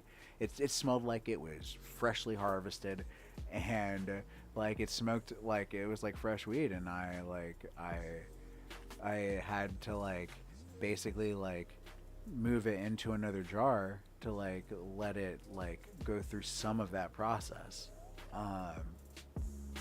So like like as we get into like the curing and storing like of cannabis, like we find that there are like 100 years from now of uninterrupted cannabis like development, we're going to see like different like stages and levels introduced, like which will like incorporate certain elements. Like you might have like people that like grow larger amounts, like if we're like in an ideal world where like people are growing like most of their own weed and like, oh, I grow a few pounds and that's like what I smoke for the whole year, or like of like all these different cultivars.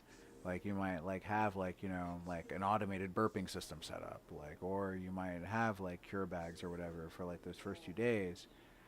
And like honestly, like I kind of view like cure bags the way a lot of people use them, as like one use items, because like they keep them in there for so long that like eventually you're getting all that resin that's rubbing off on the inside of the bag, and it's going to like mess up its efficiency.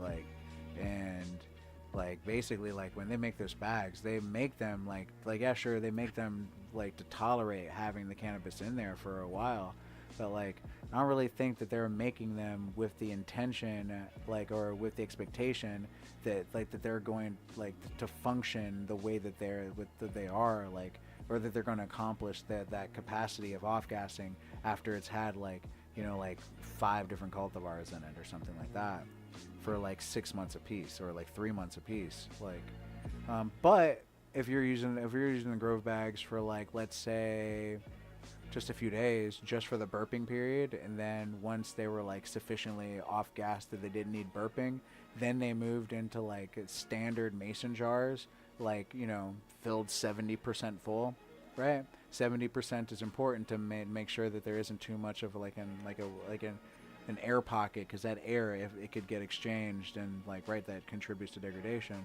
right? And then after like 2 to 3 months, right, moving them into biophotonic glass, that will then arrest the and greatly slow down the enzymatic process, but also any like thing contributing majorly to degradation, where it could then be like kept in like long cured, or like stored for like long cured, like by allowing it to have like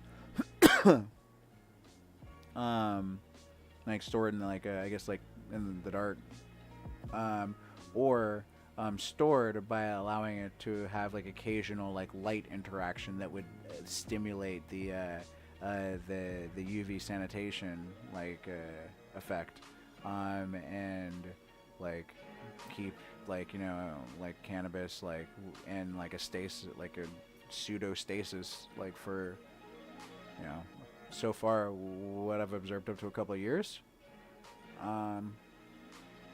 like a flower, that is, like not like concentrates and other stuff. Concentrates like like who knows how long.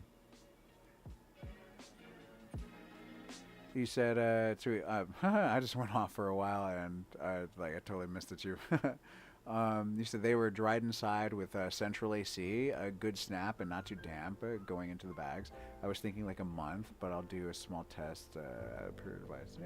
Yeah, definitely. I always support like experimentations and like testing, like seeing like what works best, like for you, because like there are so many factors that come into play with curing,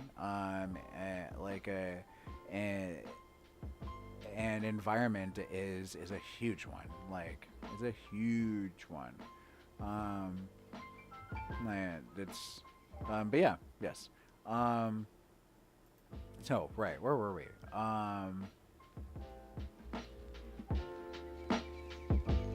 Okay, right. So we were talking about the research with THC, with CBD, and their users and their like impacts on anxiety and whatnot. So we just went on that trail for a little while. And how can like you guys, how can any of us like practically make use of this like information? And one thing that we can keep in mind, right, is that consumption route matters, right? If you're trying to target anxiety, right, tinctures, right, capsules, things that you can like that you can like figure out like a particular dosage that works for you, right? That route, like, or maybe like a low temp vaporizer, right? Um, like before you go and just like grab a joint and just start smoking a joint, right? Because like even though me as somebody that assesses cannabis, a joint is the best way to really fully experience like a cultivar. Um, it's not exactly the route that you want to go if you're trying to like address something as like specific as anxiety. Um, right, you want to aim for things that are really easy to dose, like, and also like reducing like any like airway irritants, like allows for like a gentler like ramp up, like to figure out exactly where you want to be. So right, you're going to be looking at like full spectrum natural trustworthy like pens, right? Like a dry herb vaporizer, like a I I do like concentrates, and I feel like if you have like access to really good quality like concentrate, it can be like it can be a great route to go if you know you're able to like do the dosing. But the thing is that if you're trying to address anxiety, um, it can be a little bit tricky because the amount that you might want to consume, depending on the cultivar, like could be a really small amount, which like might require a more specialized device. And most dabbing devices that I've seen kind of struggle with really small amounts, with like microdosed level amounts. Like if you wanted to like let's say like hit like a vape pen, right? And you just took like a brief like 1 second like pull so that you got this little like puff of air, like a little puff of vapor, right?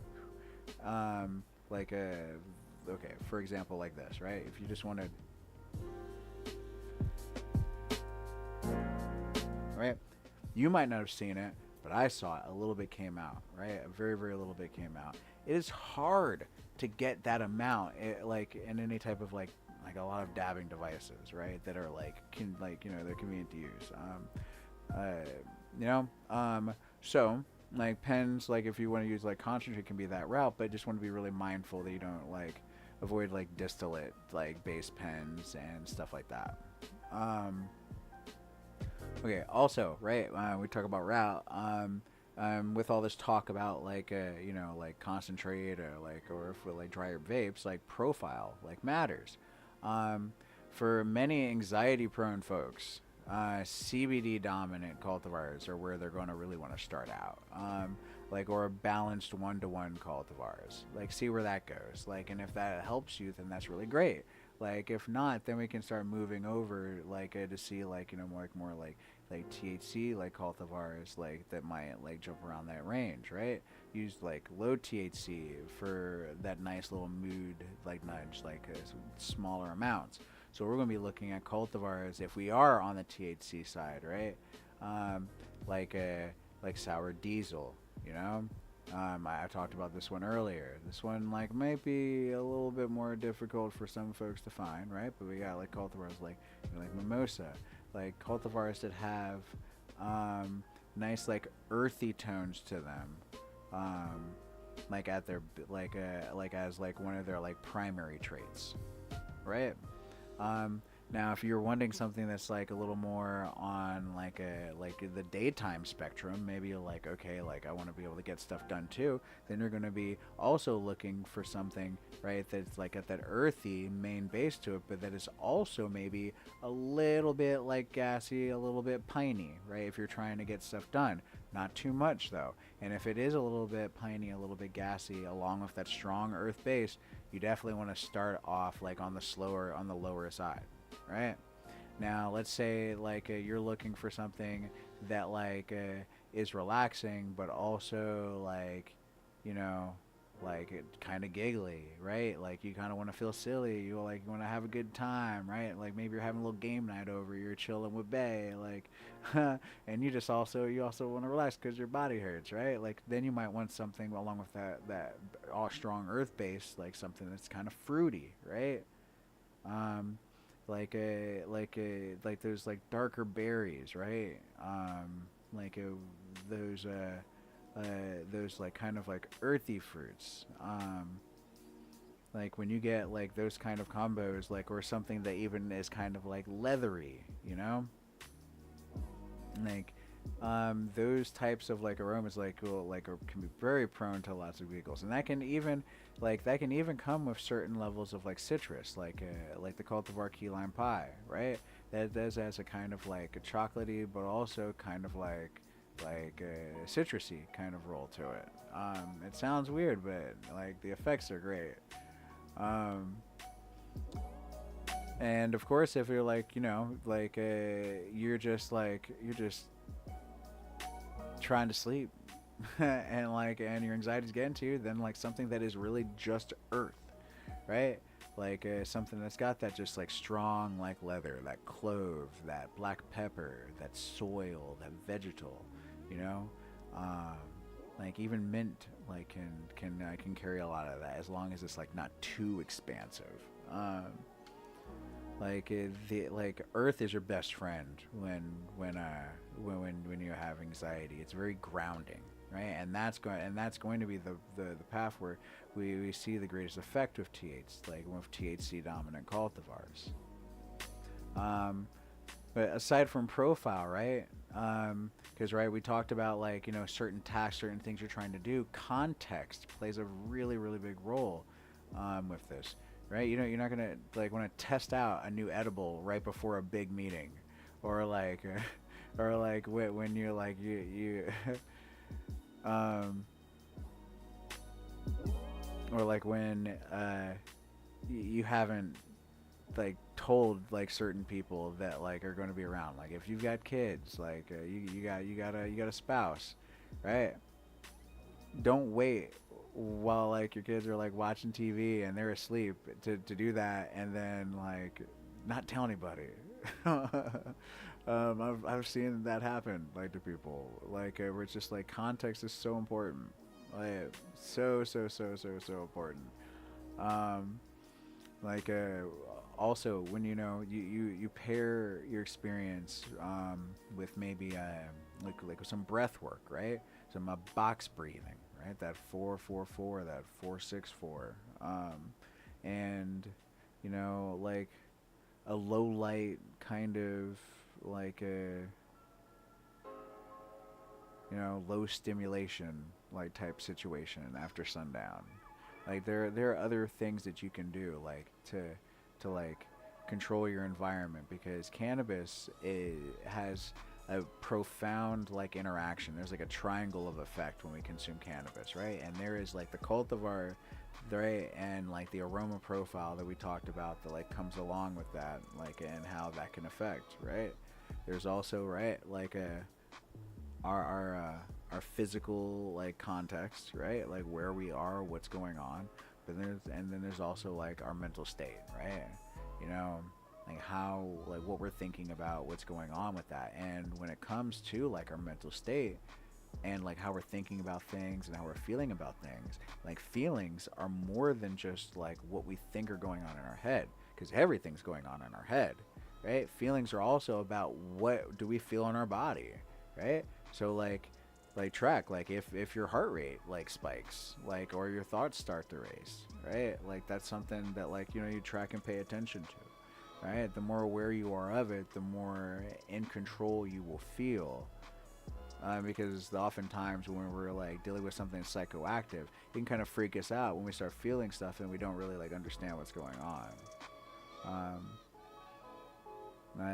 So like as like you're doing this, right, like tracking like how you're feeling, like from sesh to sesh, you can effectively titrate, like you're like the THC to the appropriate dosage, and then maybe like increase like your CBD on like the next like session, like if like you want to go down the road of like consuming high THC or THC dominant cultivars, like you could also like have yourself like maybe like a like like a CBD tincture that you kind of like pair up like with it, like, and kind of like experiment like with that.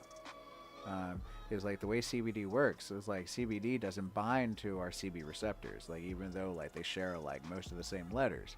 CBD nestles around like the CB receptors, and they attenuate the rate at which those receptors like accept like more molecules. So effectively slowing down the rate at which THC and other cannabinoids are absorbed through those receptors. So like, you know, you could take a little CBD at the beginning of your sesh and have that kind of like modulate your experience going through. You can also accomplish this with whole black peppercorns. They're like the beta caryophyllene in whole black peppercorns also binds to our CB receptors, and that like has a notable effect on like how THC is absorbed like into our system as well. Now, of course, with all of this, right, because it's not medical advice, right? Like, you got to discuss these types of things with your doctor. Like, it's important to like talk to your clinician, especially if you're on any like medications or you're like tackling trauma, because cannabis is a tool, right? It's like not a whole toolbox, right? I mean, it's a sonic screwdriver, but we learned even in Doctor Who, the sonic screwdriver can't do everything. It can just do a lot. And it's also really important to understand how to use that tool. One of the things that like I've learned like in my years like in mental health provision and also medical med management is that there are like lots of possibilities for drug interactions with different things, and one of the things that's most notable for cannabis is if you take any medications that say not to consume grapefruit with it, because like grapefruit has a chemical in it that like slows how the body eliminates certain like toxins like from the body, and that same enzyme group is also affected by cannabis. So if you're taking a medication that that you need to be worried about like with grapefruit, it's also possible that cannabis could be having a similar type of interaction. This is like not a guarantee, but it's like also why it's important to like always talk to your clinician.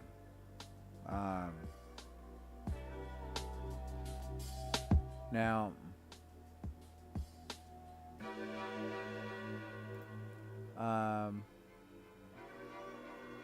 something to consider, right? Right. When you're choosing cultivars for anxiety, right? So like your targets, you're trying to like fall asleep, like staying asleep, social ease, like rumination.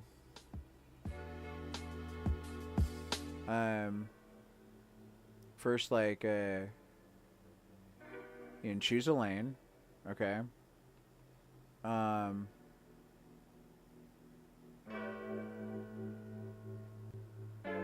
Right, we talked about kind of like piney smelling, limonene, all that stuff. Actually, yeah, no, wait, my stoned ass. We've already like covered all this. I'm like going over my notes and I'm like, wait a minute. God, this Cindy 99. And honestly, at this point, probably the edible as well. Because what we're at, like, yeah, we're at like about an hour and a half now. So it's possible this is kicked in. And actually, you know what? We're gonna get another one.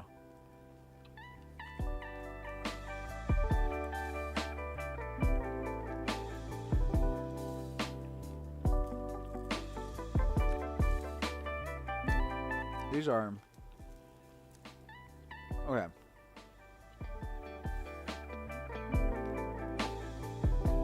These are the best. Texture-wise, best nerd clusters I've had. That are infused. Flavor-wise,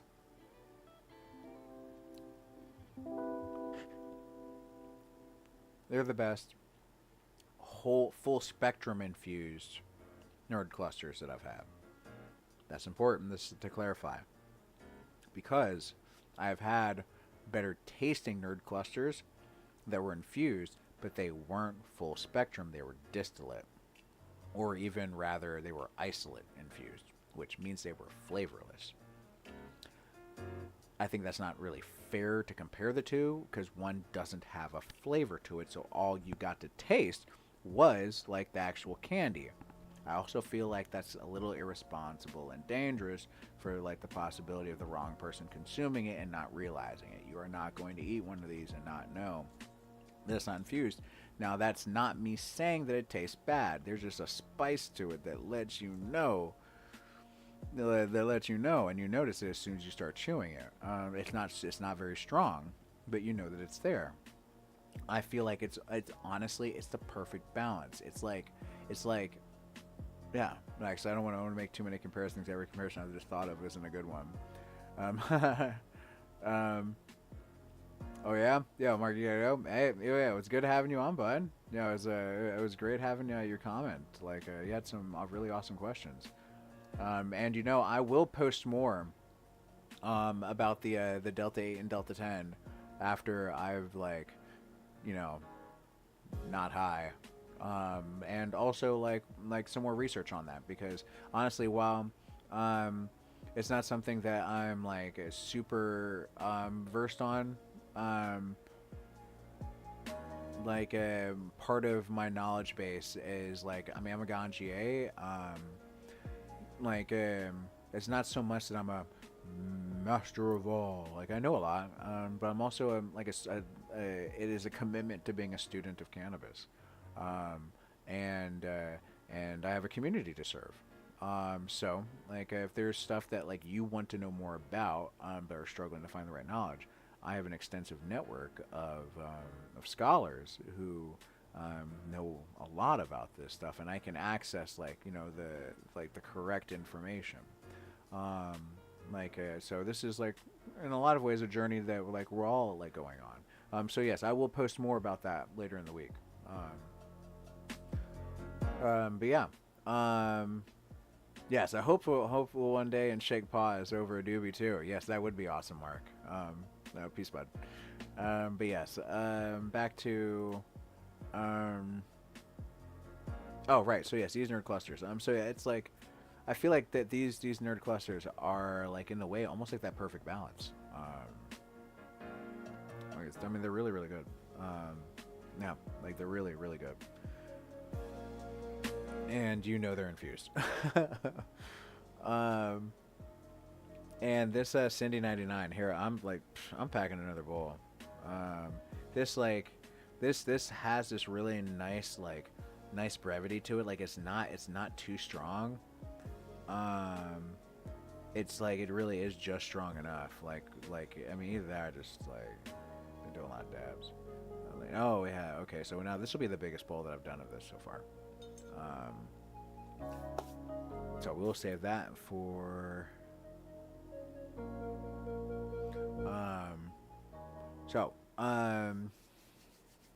Actually, let's do this one more time. I'll talk about this a little bit, and then we'll go ahead and just wrap it up. Let's see. Let's switch us over. Ooh, I know. Yeah. Let's bring it back to that one. Yeah.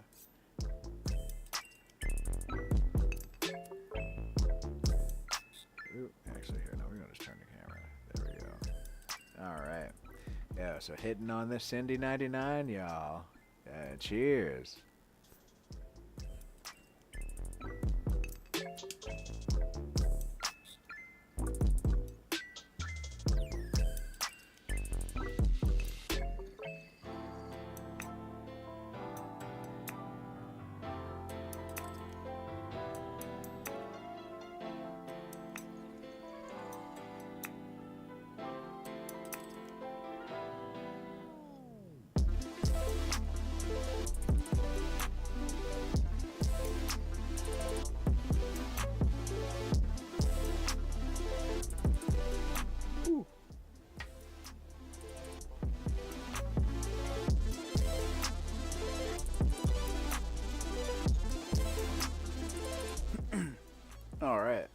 So yeah, my final thoughts on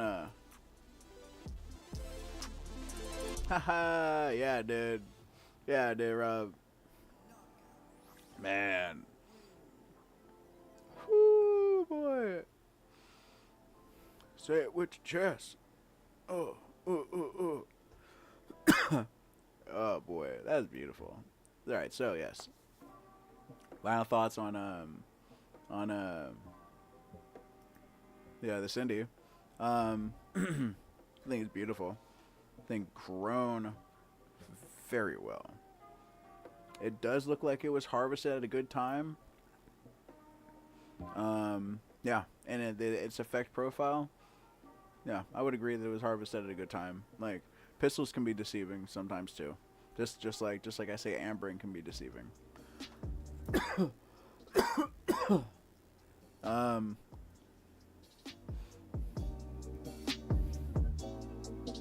Jury's still out a little bit. I don't know if it needs to cure more, or if maybe it was a little like if there's a little bit like a little contaminant heavy that let's make it for it to be a little bit harsher. It's definitely not getting worse, but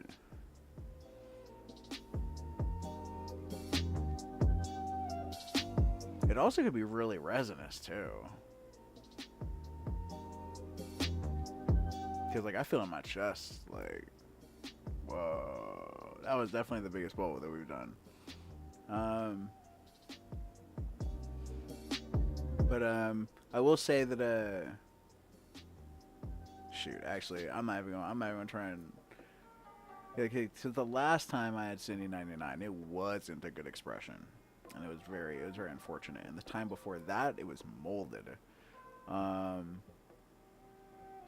It's been a while since I've had a good so this is probably the first time I've had a good expression of it in a while, which is like probably why I like kind of got a little disenfranchised on it. But yeah, I would love to see this. I would love to see this again after like a month of curing. I'm going to like. Damn it! This thing is sealed. What? Oh, literally. Oh, there we go. Haha. Oh, actually, no, wait, I'll leave that there. Yeah. I mean, I'm liking the way it's token. Like, I'm gonna smoke it again in the morning. I'm smoking it again in the morning. It'll be my first smoke of the day. We'll see like how it's rolling, cause no, this has been what I was token on. I'm high basically just off of this right now.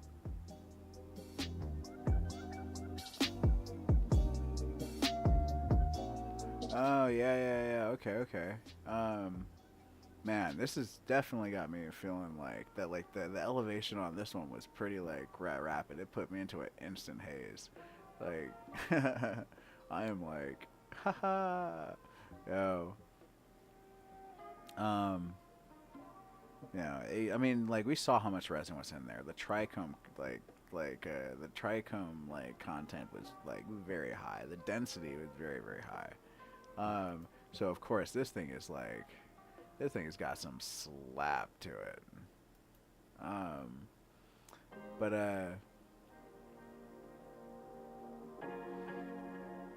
yeah. Oh yeah. All right. So let's go and wrap this up. The Cindy 99 this is really good. This is like a great expression on it. Damn,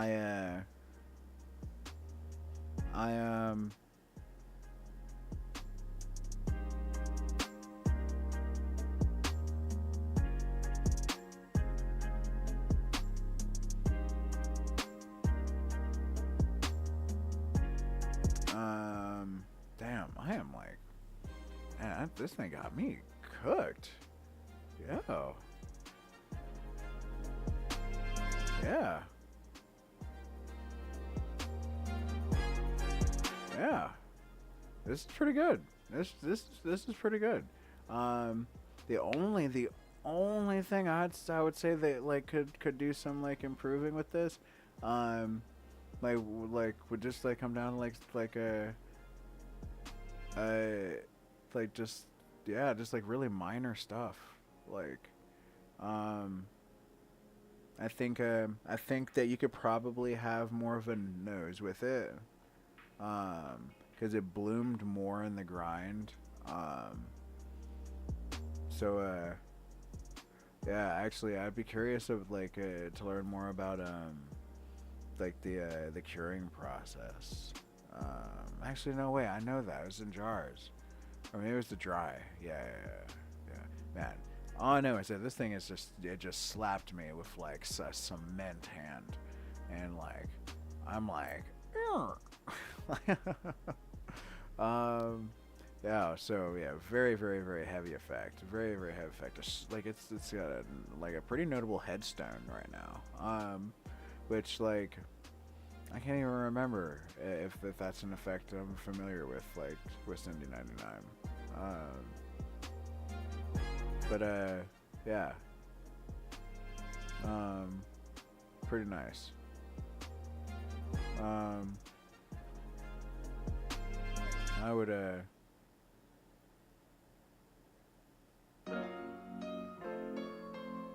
I would say that presently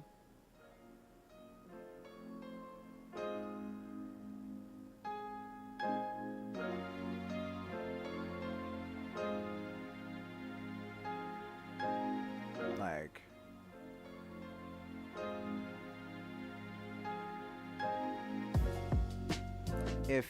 if it were hitting smooth, I would say this is like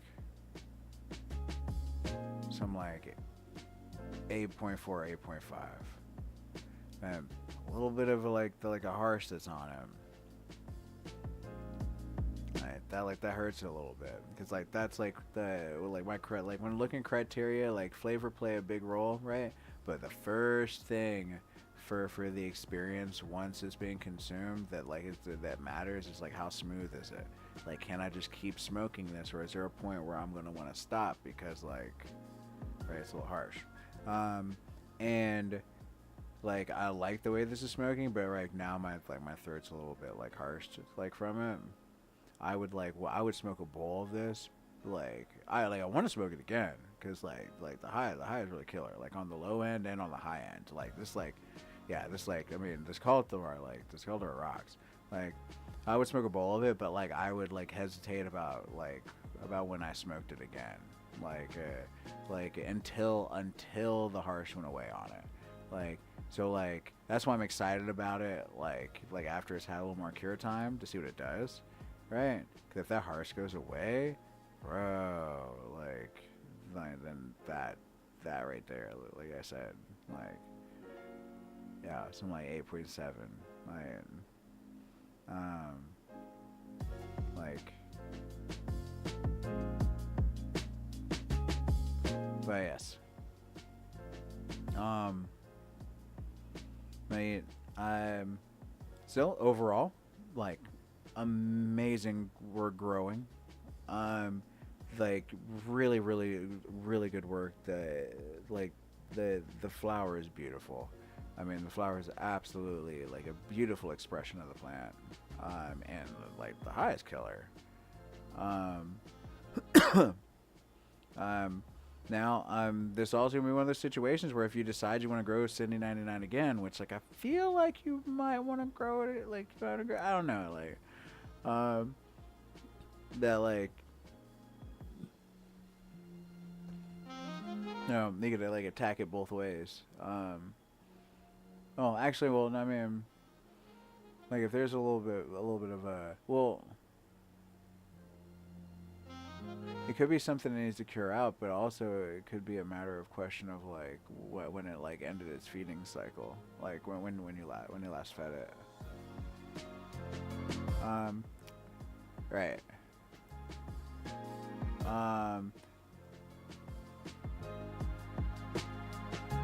You said, you said that's the only part I got to nail down. Pull more flavor. Yeah. But like, man, you like, like, dude, like I like think I don't know if how much you remember or what like notes you took from when you did that atomic smash cake, but like I don't know if there's something like maybe you did differently with it, because like that one that was loud, that was crazy. No, and it was also really smooth, if I recall. I don't know. But yeah, I'd be curious about like when yeah, when the feeding on that ended. They said you got rainbow sherbet. They would be said, ooh, rainbow sherbet. Yeah. Oh yeah, man. Hey, like, yeah, they're like, there are ways like to get there. I mean, on appearances, got like, bro, on appearances. Hold up.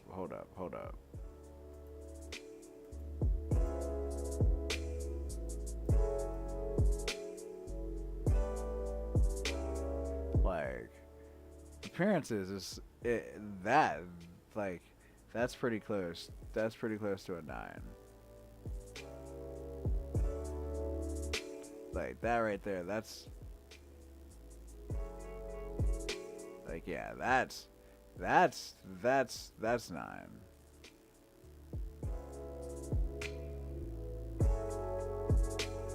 Oh, you was using your own then. I remember you was talking about that. Yeah. Like, there are lots of things you're doing right, buddy. Ooh, ooh, ooh.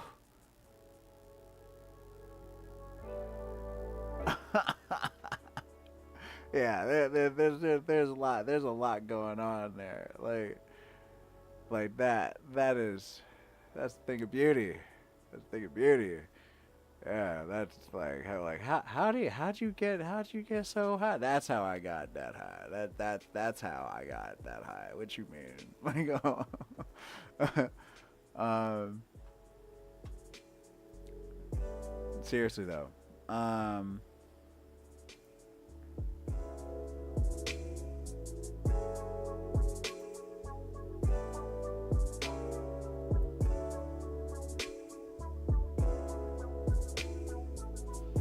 so for that flavor, I am.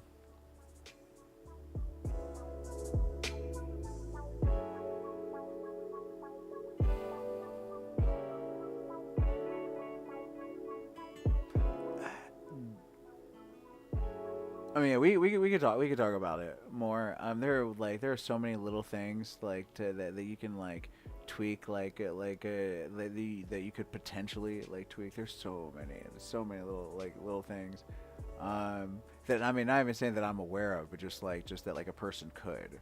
So yeah, like to try and go over it now when we're already we're already at a yeah we've been off for a while. But yes, all in all, though, so yes, this is a pretty good cast. Covered a lot, like Texas, maintained their freedoms. Like it would seem that it is apparently more difficult to ban like THC than it is to ban people's rights there, like otherwise, and looks like Thailand is like staying on the light side of the force. Like we learned about this nightmarish third party ghost corporation CBD eye drops, and also we we're pretty decently covered some cannabis and anxiety. Yeah, I am.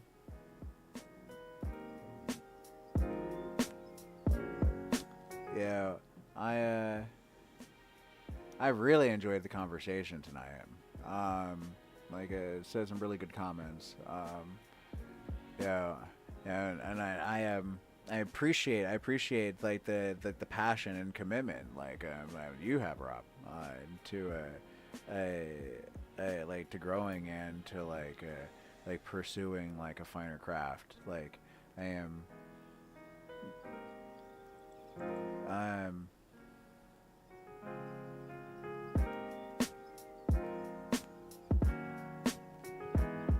we'll get you there. Man, I mean, you're doing so much right. You done got me granted, I pseudo did that to myself because the last bowl was like a big one. I should have kept it the same size as the first two. But yes, yeah, love you guys. Yeah, y'all are awesome. I'm going to go and find some munchies, and I don't have crazy cotton mouth, but I'm definitely there now. Yeah, so y'all have a great night. I am the Alchemist Gantier, and this is Enki's Chronicle. You know, make sure to hit the like, subscribe button, and also, like, what cultivar would you smoke, if you were trying to deal with your anxiety? Like, what's your go-to currently? And also, like, yeah, like, if you're not sure what that one is, like, hit me up. I'll help you figure it out. Yeah. And also, like, yeah, what's your worst? I took an edible and organized my sock drawer, like, by vibe. Story. Yeah. Yeah. Yeah. Y'all have an awesome night. And yeah, enjoy this really beautiful forest of trichomes.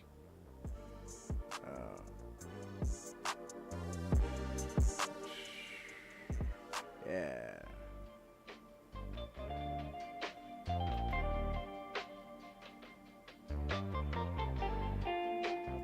Yeah.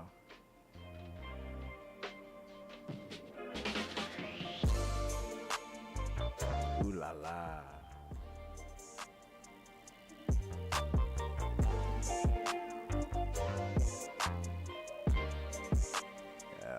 Headband.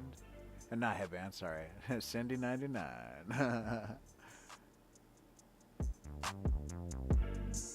Yo. Love y'all. Peace.